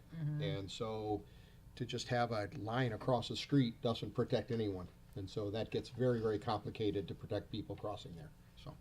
And that's why the west side, if there was a sidewalk on that side as well, you could connect them to the bank at that corner. That's There correct. would be a light to cross up. Yes. Okay, very good. Any more discussion on the board? Okay. We have motion, looking at support with discussion, so we have motion and support. All in favor? Aye. Aye. Ayes have it, thank you. Moving on to item 11D, the M59 pathway across the ITC corridor. Mr. O'Neill. Thank you. Before you have a memo from our office dated June 27th, requesting, I guess, approval to enter into, I don't know if it's really an agreement. I think Redwood basically is doing the design services, or has done the design on a pathway that will cross the ITC corridor. And you've got a Google Earth map in your packet here. It's about a 300-foot long stretch of road that is immediately east of where their pathway will end. And so they've offered to do the design, and I believe they've offered to have their contractor with their unit pricing, which is pretty low actually, surprisingly low, do the work and have the township reimburse them. Cost estimate we were given is $11,086 plus contingency. Johnson and Anderson feels the cost should be closer to $13,746. The Parks and Rec Committee recommends that the price for this work not exceed $15,000, which would include all the permits, pulling the permits for this pathway that would be applied for through MDOT. I don't believe we pay a permit fee, but there's a process of, getting the permit, and that would be something that we would look to J&A for. Well, Redwood would probably pull it as a contiguous permit. Don't know that they can. That's not correct. No? Before we go any further, and I can certainly discuss that, I want to make sure that this board understands something before a motion is made. My office was hired by Redwood to design this pathway and provide the construction cost estimate. Certainly, I'm in a major favor of connecting pathways, as this board knows. So it is absolutely a great use of the Parks and Rec funds for pathways, and it will tie into whatever development. If that's there, whatever development goes on that corner will be required to put their own pathway and connect all the way along 59 and down Bogey Lake Road. But I want to make sure that the board decides whether or not I should recuse myself from this vote, because I did in fact do the design for Redwood. So I leave that at the board's discretion. That was one of the questions I was actually gonna ask you. I beat you to it. Yeah. Yeah, why'd you do it? Ah, gee whiz.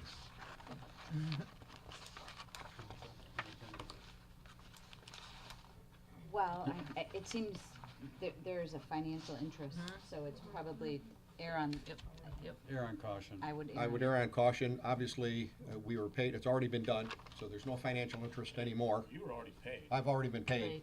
And so this is a totally independent vote, but I have no problem if the board would like me to recuse myself. I'm good with that. So is that a motion? I can't make the motion. I'll make a motion that Mike excuse himself from the decision of the board. I'll support that. I'll support that. Support by Liz. A motion and support. All in favor? Aye. Whoever recruits. I'm opposed, just for the record. It has to be unanimous. It has to be unanimous, Mike. Oh. So. So he votes. So you So vote. you get the vote. Good. Okay. There will be no conflict, guaranteed. Since the check's cleared. That was paid a long time ago. That's right. All right. Actually, this is I'm actually kind of taken back on the cost of doing this. That's why I'm almost thinking they're absorbing some of this cost. Well, the soft costs have been paid for by Yeah, Redwood. that's so correct. there's And- no design fee, there's no, Yeah. that's a So, big so piece. that's actually a real win for the township. Yeah, absolutely. So, okay. And obviously when, sorry, go ahead. Mr. Clerk? I just asked the question if anybody else has kind of checked out the pricing. However, I do have to agree that if the work that Mike has done as far as the engineering has already been done, and the fact that the contractor, the same contractor, is going to do this work that's doing the other along the M59 corridor, the fact that the township, that was township-owned property, and we knew that we had to deal with the ITC corridor as far as the selling of that piece, that I would have liked to have seen just another quote just to do, but I have to believe at this particular point that this is the most reasonable figure under the circumstances that we're going to get. Harry, if you compare this to the price that we just approved, this is like half the cost. I understand, Mike. There's no comparison Right. Yep. in the packet to at least say something, so I'm voicing my opinion, but I have to agree that the same contractor doing all of that certainly would expect to have the best price that was available. I feel like private parties get a better deal than the township gets too, and that's an advantage. absolutely that, true. So If- we if- get absolutely robbed whenever If I we try got to my do anything. best price on my best day from my regular asphalt guy, okay, and this would be all the wind blowing in the right direction and not even taking into consideration some of the extra filling I know they're gonna have to do over there, there's different things that have to be done, it'd be $11,250, okay? That's with perfect conditions. So for them to do it for $11,086 with the conditions that they're dealing with over there, I think is right spot on. so. And then the township, however, has to pull the right-of-way permit because the Redwood sidewalk or pathway is going on their property. Because MDOT is a bear to deal with, as our engineer will tell you. And so the township has a little more pull than a private sector developer, and so the township is actually pulling the permit for this in the road right-of-way. Look on us with a little more favor. It would technically be our project, done by a contractor that we would then reimburse, I should say by a private entity that we would reimburse.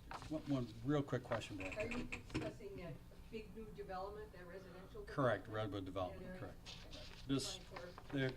While their equipment is there, they have been very gracious as coming into our community to offer to do this for us, and that's an excellent sign of cooperation in the community.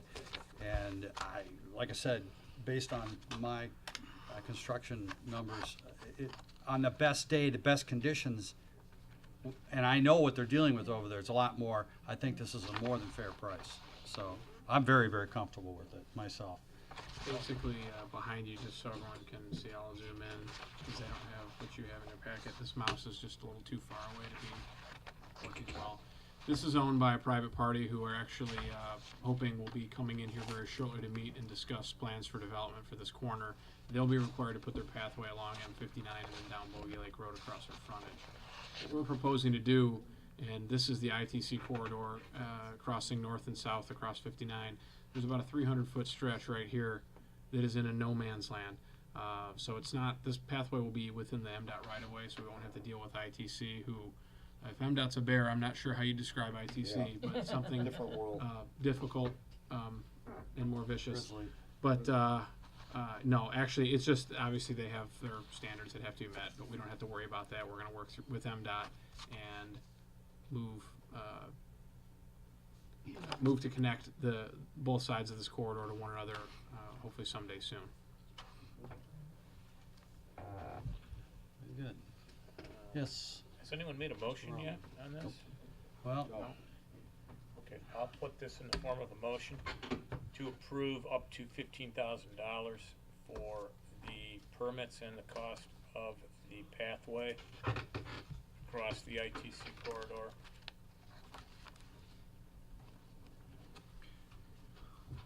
we have motion, looking for support. I'll support that. The motion and support, all in favor? Aye. Ayes have it. Thank you very much. Okay, next item is item E. Item E is a Civic Center discussion with the consulting proposal. And Mr. O'Neill, I'm gonna let you kind of start to lead off on this one a little bit. Well, I believe, as most people know, at least in this room right now, there's been discussion about this combined civic center, and it was discussed earlier this evening. I was asked to gather proposals for a feasibility study of, kind of a look at the campus, both with separate buildings and with a combined building. And we sought proposals from a few different companies that do this kind of work. Only one was willing and able to respond. Actually, one of them recommended the company that did respond and said they would do a better job, which is unique. And actually, others in the industry also recommended this company called Inform Studio. So my role was simply to gather information and try to get a proposal back to this board for consideration. Had a couple of phone conversations, and a couple of board members were in on, I'm gonna guess, call it an interview with this consulting group to talk about the project and the steps that would be involved. Obviously, this is a time-sensitive thing because it's my understanding that no one wants to belabor this. We want to move ahead and study this quickly, as it's in everyone's best interest to do so. And what you have before you is, I believe you have, I think you sent it to board members, I think a memo recommending this consulting firm and the scope of services to be provided. Could you lightly touch on the schedule, just so that people have a general idea, and just lightly, So just highlight? There are 3 tasks that are outlined, and I think one of them would have been was amended during our discussion. The 3 tasks are analysis, which they feel will take 3 weeks, ideas and concepts they have 3 weeks, and then draft concept plans 3 weeks. I wanna say they actually feel that they need to add a couple of weeks to that. I think they're looking at an 11-week. Task one increased. It increased by at least a week, so we'd have to confirm that with them, but I think we're looking at about an 11-week process to get through all of this. The supervisor has assembled a committee of various individuals from the library and the township, both elected officials on both sides and staff members on both sides of the parking lot, and we're gonna sit down with these folks and hash through this and weigh the pros and cons, and we've been, I think, all talking about concepts and ideas and feelings and thoughts, and it seems like it might make good sense for everyone involved to really look at this maybe more scientifically and see what we come up with. And I really have no idea where it'll go from here, but that's what I was asked to do. That's what you have before you, and it seems like everyone who I've talked to in the industry feels that this local firm that has experience in doing the kinds of things we're asking them to do is top notch. Very good. So as we had discussed, and there was discussions at the joint library township board meeting, we went ahead and formed a Civic Center advisory committee. I have not yet received the names from the individuals from the library yet. I'm sure they'll be forthcoming. And we look to find a third-party, non-related, non-prejudiced, biased company to come in and do an analysis of the entire needs of that particular area, not just the library, not just the township hall, but how the township and the fire department, the police department, how everything is going to correlate there. There was a gentleman up here earlier this evening said he didn't like everything in one spot and too much this and too much that possibly. Well, these are the things that we need to look at. These are the types of things that we'll all vet out from this particular research that's done. So as this is done, this is money well spent. The amount of money that will be spent on the future library that ultimately will be built in some way, shape, or form, as well other things that will happen in the community. This is money well spent in doing your homework. We have a very, very good planning staff here. We have an exceptional planning staff. We have an exceptional engineering firm. We have a 5-star engineering firm as far as I'm concerned. And we're very fortunate to have some very talented people on the board, including an in-house engineer, so to speak. And no one has all the answers. So if you don't have the answers, try to surround yourself with the people that do. So the best thing to do is go out into the industry, ask questions, talk to people. It takes time to do this, and this is what time has been spent, is to research and find this particular group. Many people were spoken to. Somehow this group just kept coming, their name just kept popping up. And when other things were put out there, there was a few other firms that just weren't, one of them was gonna do it, and once they found out that these people were gonna do it, they said, well, no, they're better at it than we are. So I don't know how else you find the bullseye on the target. So I think we have found hopefully the right company that's going to give us the right information, of which will help the decision process long-term for all parties involved, and give us some unbiased information as to how it comes together. Mr. Lilly. Rick, I haven't had a lot of time to spend lately either with discussions with you or in particular with Sean in relation to this particular company, but I've got to say that according to our purchase policy, this violates everything in our purchasing policy, and I know a number of the board members have brought that up in the past about trying to follow this, but this certainly is the amount of money that should have been, according to our own policies, been RFP developed and sealed bids gotten on this thing. So as it currently stands, as the clerk, I cannot support the fact that sealed bids were not obtained for this amount of money. I understand that opinion. Part of the thing is there's time-sensitive matter in this, and we did request and did receive some information, and these people, were from the requests that we made by conversations. I don't believe that they're the only company that would have been happy to bid on that, but like I say, only because it violates our own policy, I cannot support it. Okay, very good. So duly noted. Yes, Mr. Powell. we're looking at a multi-million-dollar project on this campus. And to spend 1% to, less than 1%, to have a planner come in and professionally look at all the needs, all the township needs, library needs, community needs. It's kind of a micro area analysis of this whole area. We would be foolish to entertain even starting anything in that area without some kind of a master plan being done for that. In what Terry's concerned about, we actually tried to get a half dozen firms to bid on this. They either turned us down or pointed us in this direction. The downside to following the procurement process in this particular case, probably most of the people out here would be very concerned, because you'd be looking at 30 days putting the RFPs out, another 15, 30 days to advertise it, another 30 days to evaluate it. You would not have anybody on board for 3 months. And we're looking to have this done within that period of time. So probably the library would have another battle, another concern if we didn't even start the process for 3 months, and then it took another 3 months. Well, there is a enlightening. This is a consulting. This is consulting, professional services. So I believe that is exempt from the policy, the procurement policy. We can, because it is consulting. That's a good point. I think it is too. I can't say for certain, but my recollection is engineering and attorney is exempt from the procurement policy as it relates to going out for bid. But I can't say for certain. I'm going by memory. I believe it is as well, Counsel. Engineering and attorney, and this is basically engineering. Correct. And that's typical for most communities. Most communities have an exemption for their professional and planners as well. But your point's well taken. We spoke with multiple firms. Yes, we did.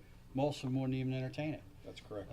Or the ones that did all referred us back to this particular group. Correct. So, any questions from the board? I agree, time is of the essence, so I don't want to waste 3 months going through that process. Right. Ms. Smith? To my knowledge, the library has absolutely no knowledge of this, and this shouldn't be a committee one-sided. The library should have been informed in this, in my opinion. As for me, I believe we should follow the will of the people in the vote and then protect the integrity of our election. So I am for moving forward, and I'm of course for saving money when able, but I think $45,000 is excessive. And the library wasn't in on this decision, and they have no knowledge of it. The decision to work for that was a planning decision internally, and I turned it over to Sean. Sean researched this individually. They're the professionals at doing this particular job. I'm not going to tell the library how to run their business, but I'm not going to tell Sean how to do his business. Okay. In good faith, to ensure open lines of communication, though, they should have been told, I believe. Well, and I'm not gonna get stuck in the middle of this, but I just was trying to, gather information is all. So I just tried to carry that forward and find someone else who has an expertise. I mean, I'm a planner, but if you need a bypass surgery, you don't go to a podiatrist. So I'm not qualified or experienced at all in doing this. So whatever the two groups decide is fine with me. I just was asked to bring this along and I don't have any issue. I trust you that they're probably very good at their job. It's not anything against this company. Yeah, no, and I just think we Mr. can Powell? put better use to our taxpayer dollars. I believe to address Ms. Smith's position, in the first meeting in which you made a presentation to the library board, in your presentation, you did suggest the establishment of a committee, and you anticipated, when asked about the timing, that it would be about a 90-day, 3-month process in order to come to some conclusion. And this falls right in line with that same timing. A little bit getting a little later start because the library hasn't even provided us their names yet for that committee, but certainly we're waiting. That being said, in interviewing this group, they totally understand the extreme opportunity that this township has that is extremely rare, to have this opportunity to sit down and design from scratch a community civic center. And they are very excited to assist the township in doing that. Thank you. Mr. Roman? Well, I had the opportunity to speak with Inform Studio, and you know, in that discussion, we pointed out that we've got a significant amount of our residents in a group supporting a new library, that library being a separate building. And the feedback and the answers that we got from them is, well, then we need to give serious consideration to that option. And that's how we're proceeding forward. I don't think anything's in stone yet. And that's what Rick's been trying to say all along is, let's take a step back and let's look at what's best for the community as a whole. And I thought these guys had all the right answers. So, and I'll put in the form of a motion, Rick, if I can, to approve not to exceed $45,000 and allow Inform Studio to take charge of the advisory committee and help develop alternative plans. Okay. Looking for, have motion, looking for support? I'll support that.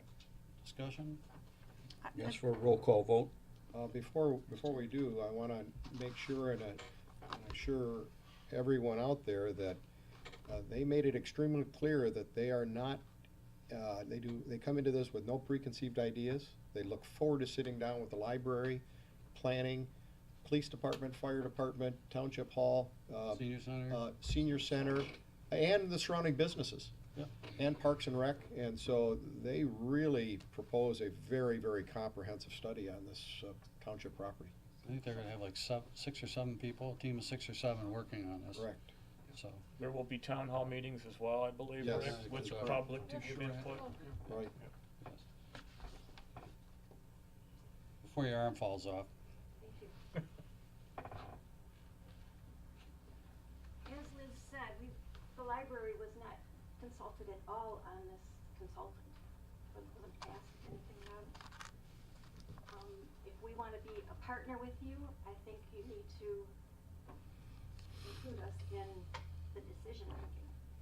It implies that you're not thinking of us as an equal partner. That's not the case. I informed at a meeting that we had at the library that I was going to do this, and actually I was told that at one point that there wasn't going to be any involvement, and I said, well, whether or not it is, I'm still going to go forward with this to try to find someone who's going to be able to look at this and develop a plan. But we have no say in who this person is to tell us what's best. I'm just pointing out that there's a problem with that premise. They will be working with the library. So the question is, if we go out for bids, and quite frankly, I'm more than willing to go out for bids right now, and then have the township library board pay their fair share of the consultant fee. So now you're going to ask us for the fair share. No, wait, you can't have it both ways. I'm not So- arguing that point. Okay. I am just arguing the point that you're hiring a consultant, which I think is a great thing. All of you, it's a good thing. We need to look at this, but you have not even offered any information to us. We'd appreciate that information and to be included in any of the decision making on this committee. At the moment, we don't have the information ourselves. That's what this is all going to find. Right. Okay? That's the entire process here. No, it's not the first you heard of it.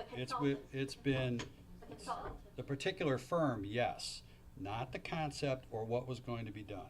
Don't Have confuse the you- issues. We are going Right, to, that's all I'm saying is, we need to be included in. you are being included and will be included, as well as the senior center will be included, as well as the We are police will be separate included. from And the fire, as the fire is separate and the police are separate and the senior separate have their own operations and their own identities. We are, you I know Denise, you're separate. supervise those people. I, for one, Mr. Supervisor, would like to have some advice from the library people. If they would like us to go Sure. out for bids and have them deeply involved in the selection of that process, I'm willing to back off this Yeah. request right now. Yeah, that's fine. That's not what I'm saying. Uh, I'm just saying, we met last week to look at this proposal, and we could have been here, sounds good, we're happy. It looks like a great firm, I could have done some research, didn't happen, so. One bid too. Mhm. Sorry. I'm not sorry, it's just the way it is. Well, we can put it out for bid. Yeah. I don't have a problem at all doing that.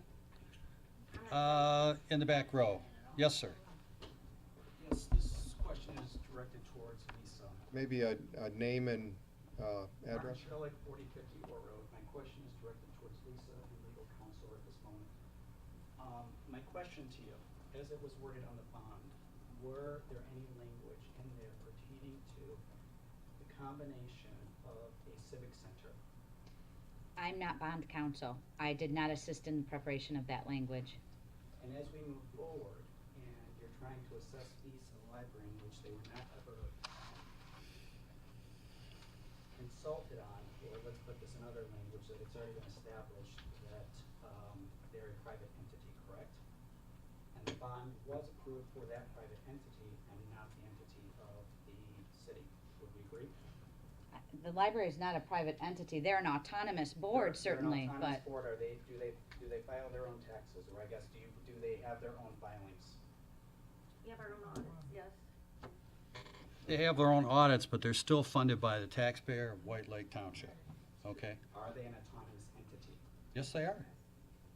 Okay, so what do they? Except for What do you finances. file underneath of? Do you file underneath of a DBA? Do you file underneath of? We're not taxable, so we So don't you have file as a nonprofit as your own entity, correct? a governmental unit, we are Separate from the city? audited, yes. I think you need to consult counsel. I would advise both sides to consult counsel. Mr. Supervisor, if we were asking even a penny from the library board for this, I would totally agree with him, but we're not assessing the library board anything for this. This is just strictly. Excuse We are- me. We are let not. him finish. So this is strictly a planning issue for the development of this property. It'd be, if a developer came into this area and we wanted to know whether or not that was the best use, we'd be hiring a planning company to give us advice as to whether to approve even a private entity going on that property. And so this is by far the best decision we can do to master plan this property. And we're not asking for the library board to participate in even one penny of that consultant. And quite frankly, this group wants to bring the library in and understand all the positions. And I hope the library takes them up on that offer. Very good. I've got a question, Rick. Yes, Mr. Ruggles. Has your committee met yet? No, the committee has not met yet because the intent that I have was, first of all, I don't have all the members yet. I'm still missing 4 members from the library. I don't know who they are. I have communicated that out several weeks ago that I was requesting that, and I'm sure they're pulling that list together. I beg your Why pardon? does it matter, it's 4 people? That just worked out, 2 staff, 2 elected, 2 staff, 2 I can elected. tell you who they are, it's Yeah, just 4. I sent this over to To Glenn, I know, yeah, but so there's he 4 knows. people that do. So that was a number to make it reasonable, so things will get done. They'll be, So the, no, and to answer your question, no, I have not heard from them, and those people have not been identified yet. So do you I'm guys sure they'll be plan on forthcoming. participating with we it? have, and we didn't think we had to give the exact people, it doesn't matter. I can tell you right now who it's gonna be if you'd like me to tell you. Larry and myself and Rosso and John Schultz. He's, as I agreed and he agreed, both of us would be recruits from those committees simply because of our position. No, he can agree to that. He did at the time. No, he didn't. Yeah. He looked in the tape. Okay. Yes, sir. Karen Gordonson, Rosario Court. To me, it just seems like you wanna spend $45,000 to renegotiate the library millage that we voted for and it passed. I think that might have been a good idea maybe a year ago, but not after the library's been approved. Thank you. Okay. Okay, back to you, Mr. I think you had motion and. I'm sorry, yes, yes, dear. April Packmar, Elizabeth Lake Road. I'm kind of in the middle on this, but I also, on my professional side, you didn't get bids because no one wants to spend those hours putting that together and not getting a job, okay? 45 grand for a consultant? That seems awfully high to come out of that money. Where is the money coming from? As a resident, I wanna know. Cause either way, library, civic center, whatever, like I said, I'm in the middle. But I do wanna know where the money's coming from. We have money in our planning budget for these types of projects, as well as our building and improvement, that we could go to these. This monies are there, that is set aside for these types of things. What's happening here is, I think people are really clouding the issue. The issue is that when you have a piece of land, and it is going to be conjoined potentially by another piece of land, because it could happen, okay? You need to know how all of that property is going to interact with water, with sewer, with roadways, with lighting, with landscape, with streetscape, with future street development. The list goes on and on and on and on. And that's what this type of group does. So you need to go into something like this and have a much better picture, a clearer picture of what you are doing. You're creating a blueprint for the future that will service the community for the next, I don't know, whatever, you know. I wanna see this. How many I have years? young kids. Okay. I want them to go somewhere as they Correct. approach teenage years. I don't want them So floundering. what we need to do, and that's what this process is. This is what this process is, and this process brings all of these concerns from all the different people to the table so that they can be looked at and decisions, intelligent decisions can be made. They're most likely not going to say, here is the plan of plans. Sure. Oftentimes, groups like this, in my experience, and I'm sure Mike will agree with me, will sometimes give you an A, a B, Right. and a C. Mhm. And then you go out to the public and you say, okay, public, here's A, here's B, and here's C. What do you think of these? Right. Okay. So that's at that time. It's important to have the people that are functioning in that unit of government in that area be involved in this process. Absolutely. So you're expecting that take about 11 weeks? And then we can start moving forward and. Then we'll have an hopefully break idea what ground their, and go, we'll have an "All right, idea what let's their do it." recommendation is, and from their recommendation, the township board will take action. In So- 11 weeks, are they gonna be able to break ground or are we gonna be waiting till the spring? Well, their construction drawings aren't even done yet, so they can't break ground if they wanted to tomorrow. So they're still a ways off. And what we're doing is we're saying, how can we develop this property best for the entire township? If a developer came in, the township would require a consultant to review all their plans to make sure it was being done right. That's what we're looking to do, is we're looking to do it right. They could very well come back and say, you know what? Library should have its own building, but you know what? Their parking lot's in the wrong spot. Right. We think it needs to go this way. Sure. Or the building needs to be configured that way.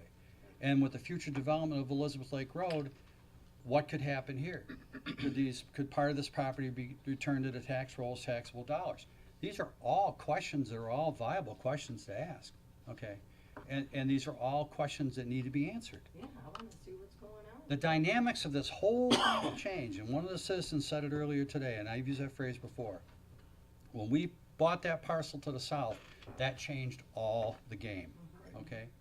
And I guess I am just totally dumbfounded, okay, as to why This has turned into such an adversarial event, number one, when it is just for the benefit of the public and to take a look at what's out there.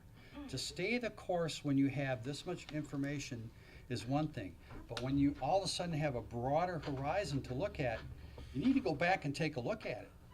You just don't keep trotting down the course you're on. You might miss something. I've done this in construction for years and had a lot of changes along the way. I know Mr. Powell has done it. My family had a construction company. Mr. Lily's built all kind of homes, and he'll tell you right now, he's changed plans midstream over the years. And the whole idea is to come up with a better integral networked plan that everybody gets something out of it and it works, okay? As a resident, I'd love to see everybody just get it together already. Come on, the rest of us are waiting. Correct. Okay, I hope I answered your question. You too. Okay, all right, thank you. 2 years before you ever break ground. To put the money in relation for you, 45,000 a few years ago, we hired a firm to do this same consultant for a master plan on the fish farm, and that was almost 20,000 just for the fish farm. So they're doing the entire campus for this. I don't think it's out of the realm of, you know, what it should be. And we spent $80,000 to remodel 2 bathrooms to make them ADA compliant. So, $80,000. Planning, all these types of services are very expensive. It's a thing that most of the stuff that, it's probably the backbone that most of the folks don't think about. And frankly, before I became a trustee, I didn't understand where completely all the dollars went. I remember when I first came in here, I saw a roster and I went and I saw Mike about it and I said, Mike, what's this something coffee on here, like 4,000 some odd dollars? I said, coffee, $4,000 for the township? Are you serious? And he looks at me and starts laughing. No, this is a company called Something in Coffee. And all it printed out was coffee. So you find and you learn these things. So there's none of us up here that have all the answers. I don't claim to have all the answers, but I'm seeking to find the people that will provide us with the answers and information that'll be in the best interest of the community. So it's really in everybody's interest to do this, and I don't care how separate you think you are, we're still a united White Lake Township, okay? And we need to look at it that way. And I would be derelict in my duties if I did not do this, regardless of what people think. And although there's a group that is very staunch supporters of the library, I am, and yes, my mother's voice is back here. And I will tell you that she's telling me, do the right thing, seek it out, get all the information, then make the decision. That's the bottom line, folks. Well, I wish you'd have done that a year ago instead of waiting until this time. We didn't have the land. It all changed. Again, I'll repeat myself for the 53rd time. The dynamics changed when we bought that property. I have motion, I have support. All in favor? Roll call. Roll call? Roll call vote, okay. Liz? No. Andrea? Yes. Yes. Yes. Scott Ruggles? Yes. Mike Powell? Yes. Mr. Roman? Yes. Mr. Lowry votes no. Mr. Colwell? Yes. 5 yes, 2 no. Thank you. Okay. Moving on to trustee comments. Ms. Smith, I'll start with you. Okay, I just have a very quick library board update. Their next meeting will be Wednesday, July 26th at 6:45 in the lower level of the library. They will be finalizing their schematic design. And, I was told that they are currently still waiting for the bonds to be issued. I was asked by Trustee Powell at last month's board meeting to look into why the time change of some meetings. And I looked into that for you, and I was told because they are working committee meetings, they are not board meetings. So the public sure is welcome to attend, but because they have so many schedules to coordinate with architects and consultants and whatnot driving from all over, that they're working committee meetings, that's unfortunately why the time differences on occasion. What was the date on that next meeting? It's Wednesday, the 26th, July Okay, thank you. 26th, 6:45. Public sure is welcome, but it's just not an official library meeting.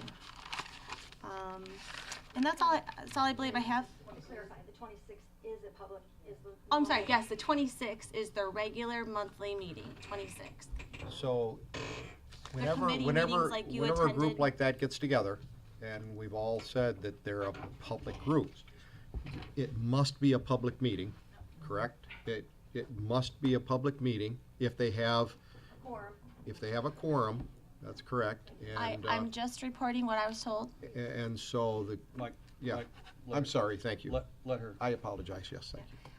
You asked me to look into it, that's Yes, the thank you answer I for was that. given, so I'm just reporting what I was told from them, and I believe that's all from the library, and I sure hope everyone's enjoying their summer and staying safe.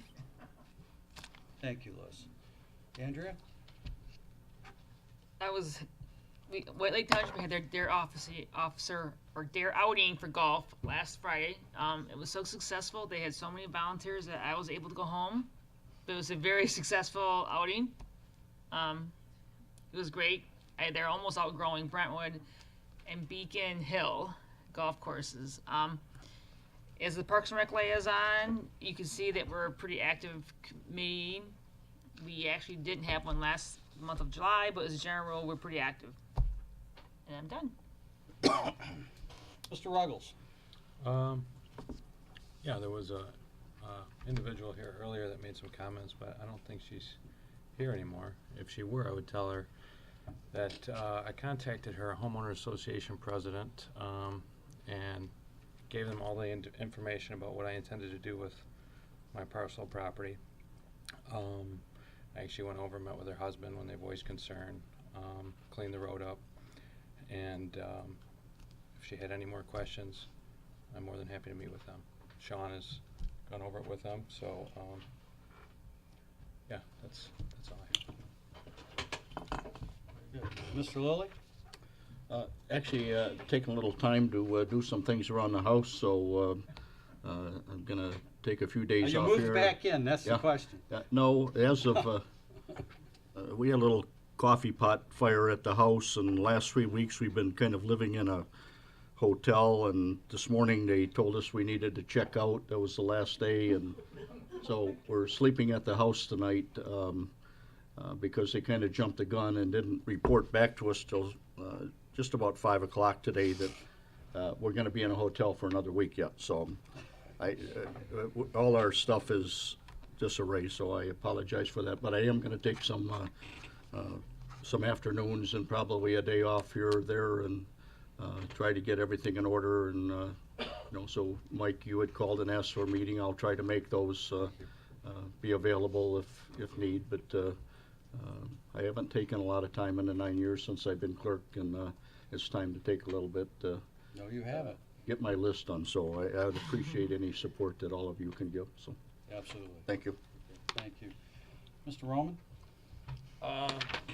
Yeah, first I wanted to thank Terry for all the efforts that he put forth in contacting a whole bunch of residents and businesses in this community on these water contracts. Terry, really, without your effort, this thing never would have gotten to where it is. I'm shocked that we got so much participation, and the reason that we got the participation was because you went above and beyond and contacted all these entities, so thank you. Good job. Just want to let the board know that I am meeting Thursday morning at 8:30 right here with the library board, and just a couple of the board members, and we're going to talk a little bit about their cash flow needs and where they think they're going to come up short. Winter bills go out December 1st. At that point in time, they'll start bringing in revenues again. So it's my intent. My intent is to meet with the library board, see where they're at, see what their needs are, and then get back with this board. So I just wanted to keep everyone informed. That's all I had, Rick. Okay, very good. Mr. Powell? Thank you for meeting with the library board and doing that, absolutely. I did want to state for the record to my colleagues here and to the public, if I have anything to say about it, we're going to have a new library. I don't think that's been an issue in my heart, in my mind, and anyone else. We need a new library, and it will happen. I wondered whether or not maybe Sean can help me. Sean, as the liaison to the ZBA, there are some issues that have come up, and I mentioned at the last meeting, percent lot coverage on some smaller lots, and then the last one, at least some residents are having problems with people placing generators and air conditioning units between two homes that are maybe only 10 feet apart. And that's probably not the appropriate place to put a generator, but we don't have an ordinance that even looks at that. I know in West Bloomfield Township, they do not allow generators in the side yards. Has to be in either the front or rear yard. Didn't know how might this board, if we felt like it, request the planning commission just look at some of these items, not dictate how it's going to happen, but look and see whether or not some of those items need to be addressed in our ordinance. I think you just did. Mr. Ruggles and I, in the next meeting, will bring that up. And, you know, Gail Novak Phelps is on the ZBA with you as well. Right. And so between the three of us, we can get a conversation going and see what they want to do with it, if anything. It's difficult. I mean, on some of the lake lots, if your neighbor 3 doors down sneezes, you hear them. So, I mean, I think it's a product of living in such close quarters. And most of our issues with neighbor complaints and issues are on lake lots because everyone is at an arm's length, literally. So, this is, I'm not sure that anything, I don't know that there'll be much traction, but there has to be a discussion first. Right. So, I will definitely, you know, we can definitely take that from this meeting to the next planning commission meeting and have that conversation. As you know, we're working on some other housekeeping type items, and we're looking at some of the special land uses for home occupations and things like that. We haven't had a meeting recently, but we anticipate having one on August 3rd, and we'll be talking about a lot of things, so we'll bring this up at that time. All right. The last item I had, we have a meeting tomorrow, Thursday, scheduled with a developer looking to do some work in the township, and certainly we've been involved in a number of other issues to where the cost of the sanitary sewer taps in White Lake Township is fairly large because of our commitment to Commerce Township. It's probably way past time for us to sit down with Commerce Township and see if we can't have some meeting of the minds and a modification of the intergovernmental agreement on sewer rates and sewer charges and things like that as it relates to us. Didn't know if, Mr. Supervisor, you might be able to move that along a little bit and see if we can't sit down with Commerce. And I've already.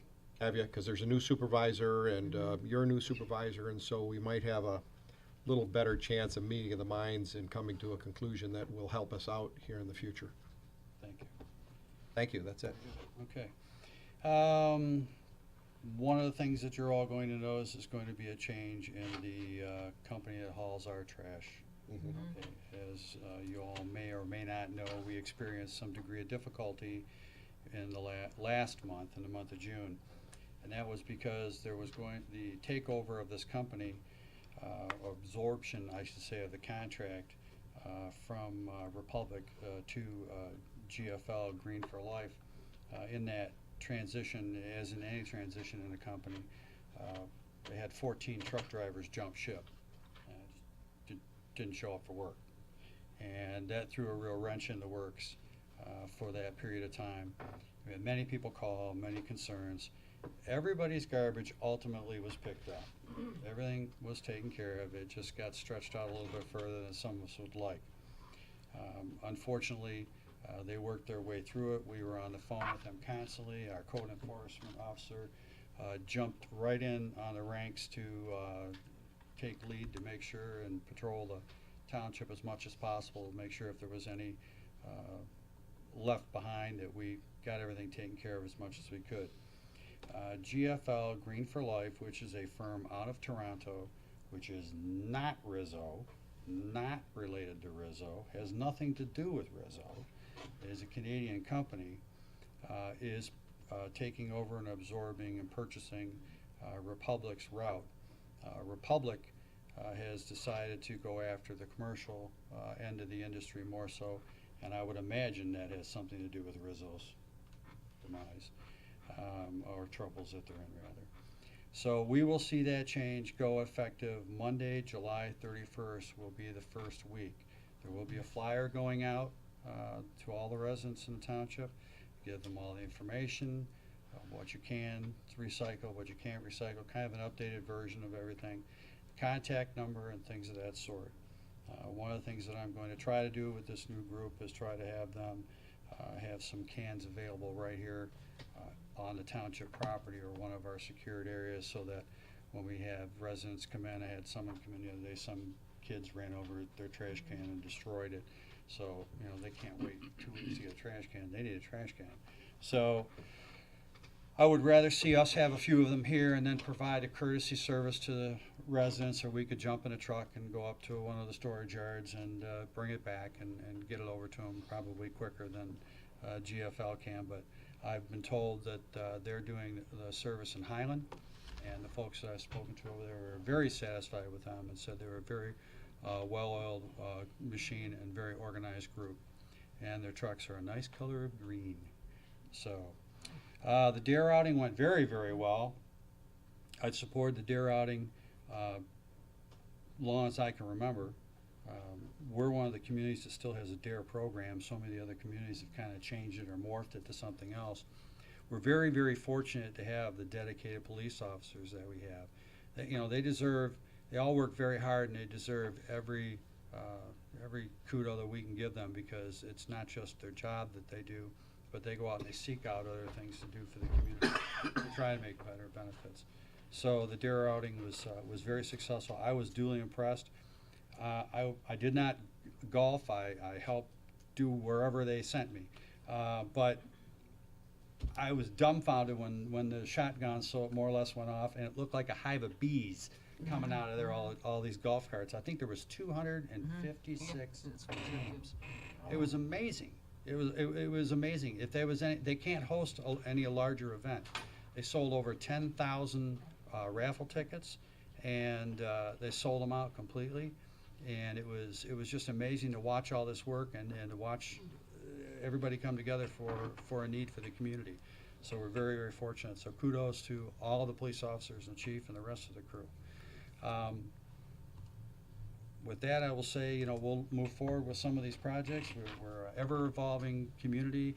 As we have the comment that you made about the generator being between two houses, you know, it's just the ever-changing business in the township. It's always changing, it's always evolving, it's always growing and moving, and new things come up at a time. Who would ever thought that we had a problem with chickens? You know, but now, you know, we're addressing that from time to time. You're not laughing, Sean. So okay. Oh, I got a chicken call this morning. Yeah, that's what I brought. So with that, I will say that, you know, I'd like to make sure that everybody knows that I believe there's no doubt in my mind there's not a single person on this board or really in this room that doesn't have this township at heart. It's just a matter of everybody coming together and trying to see what is in the best interest of the community.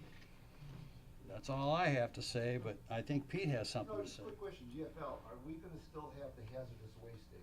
Yes. Okay. They're absorbing, they're taking over the contract lock, stock, and barrel as it is. Okay. And if you go back into the time machine, I had a bunch of residents call me and complain, say, wow, we need another garbage contract company. I said, wait a second. You think we got problems finding a planning company? Well, this is gonna show you. When we went to go do our garbage, okay, we put out, I don't know how many companies to bid. Only 3 bids came back. And one of them was off the Richter scale. They were like 2 to 2.5 times what the other 2 were. And one of the other 2 was Rizzo. Go figure. So there you go. That's what happens in the public sector. Did I answer your question? Yeah. Okay. Yes, dear. Do you know when we'll receive the flyer, or is there something? That should be going out shortly, very shortly. I'll give you my card, you can give me a copy of that, and I can put it in the. There are a couple copies of the flyer over here. They are. Okay. Right. We only did a few of them because they're not 1,000% correct, but they're correct enough to get the information across. It's okay to print then? I would rather you wait till you get the right one out. All right, I'll wait. All right. Okay, with that, we're gonna need to make a motion to go into executive session. Mr. Supervisor, Yes. I move to recess into a closed session to consider attorney-client privilege communication in accordance with MCL 15.268 subsection H. Thank you. I have a motion. Support. Support. Roll call vote? Mr. Supervisor? Yes. Mr. Lilly votes yes. Mr. Roman? Yes. Scott Ruggles? Yes. Andrea Voorhees? Yes. Mike Powell? Yes. Liz Smith? Yes. Thank you. Good night, folks.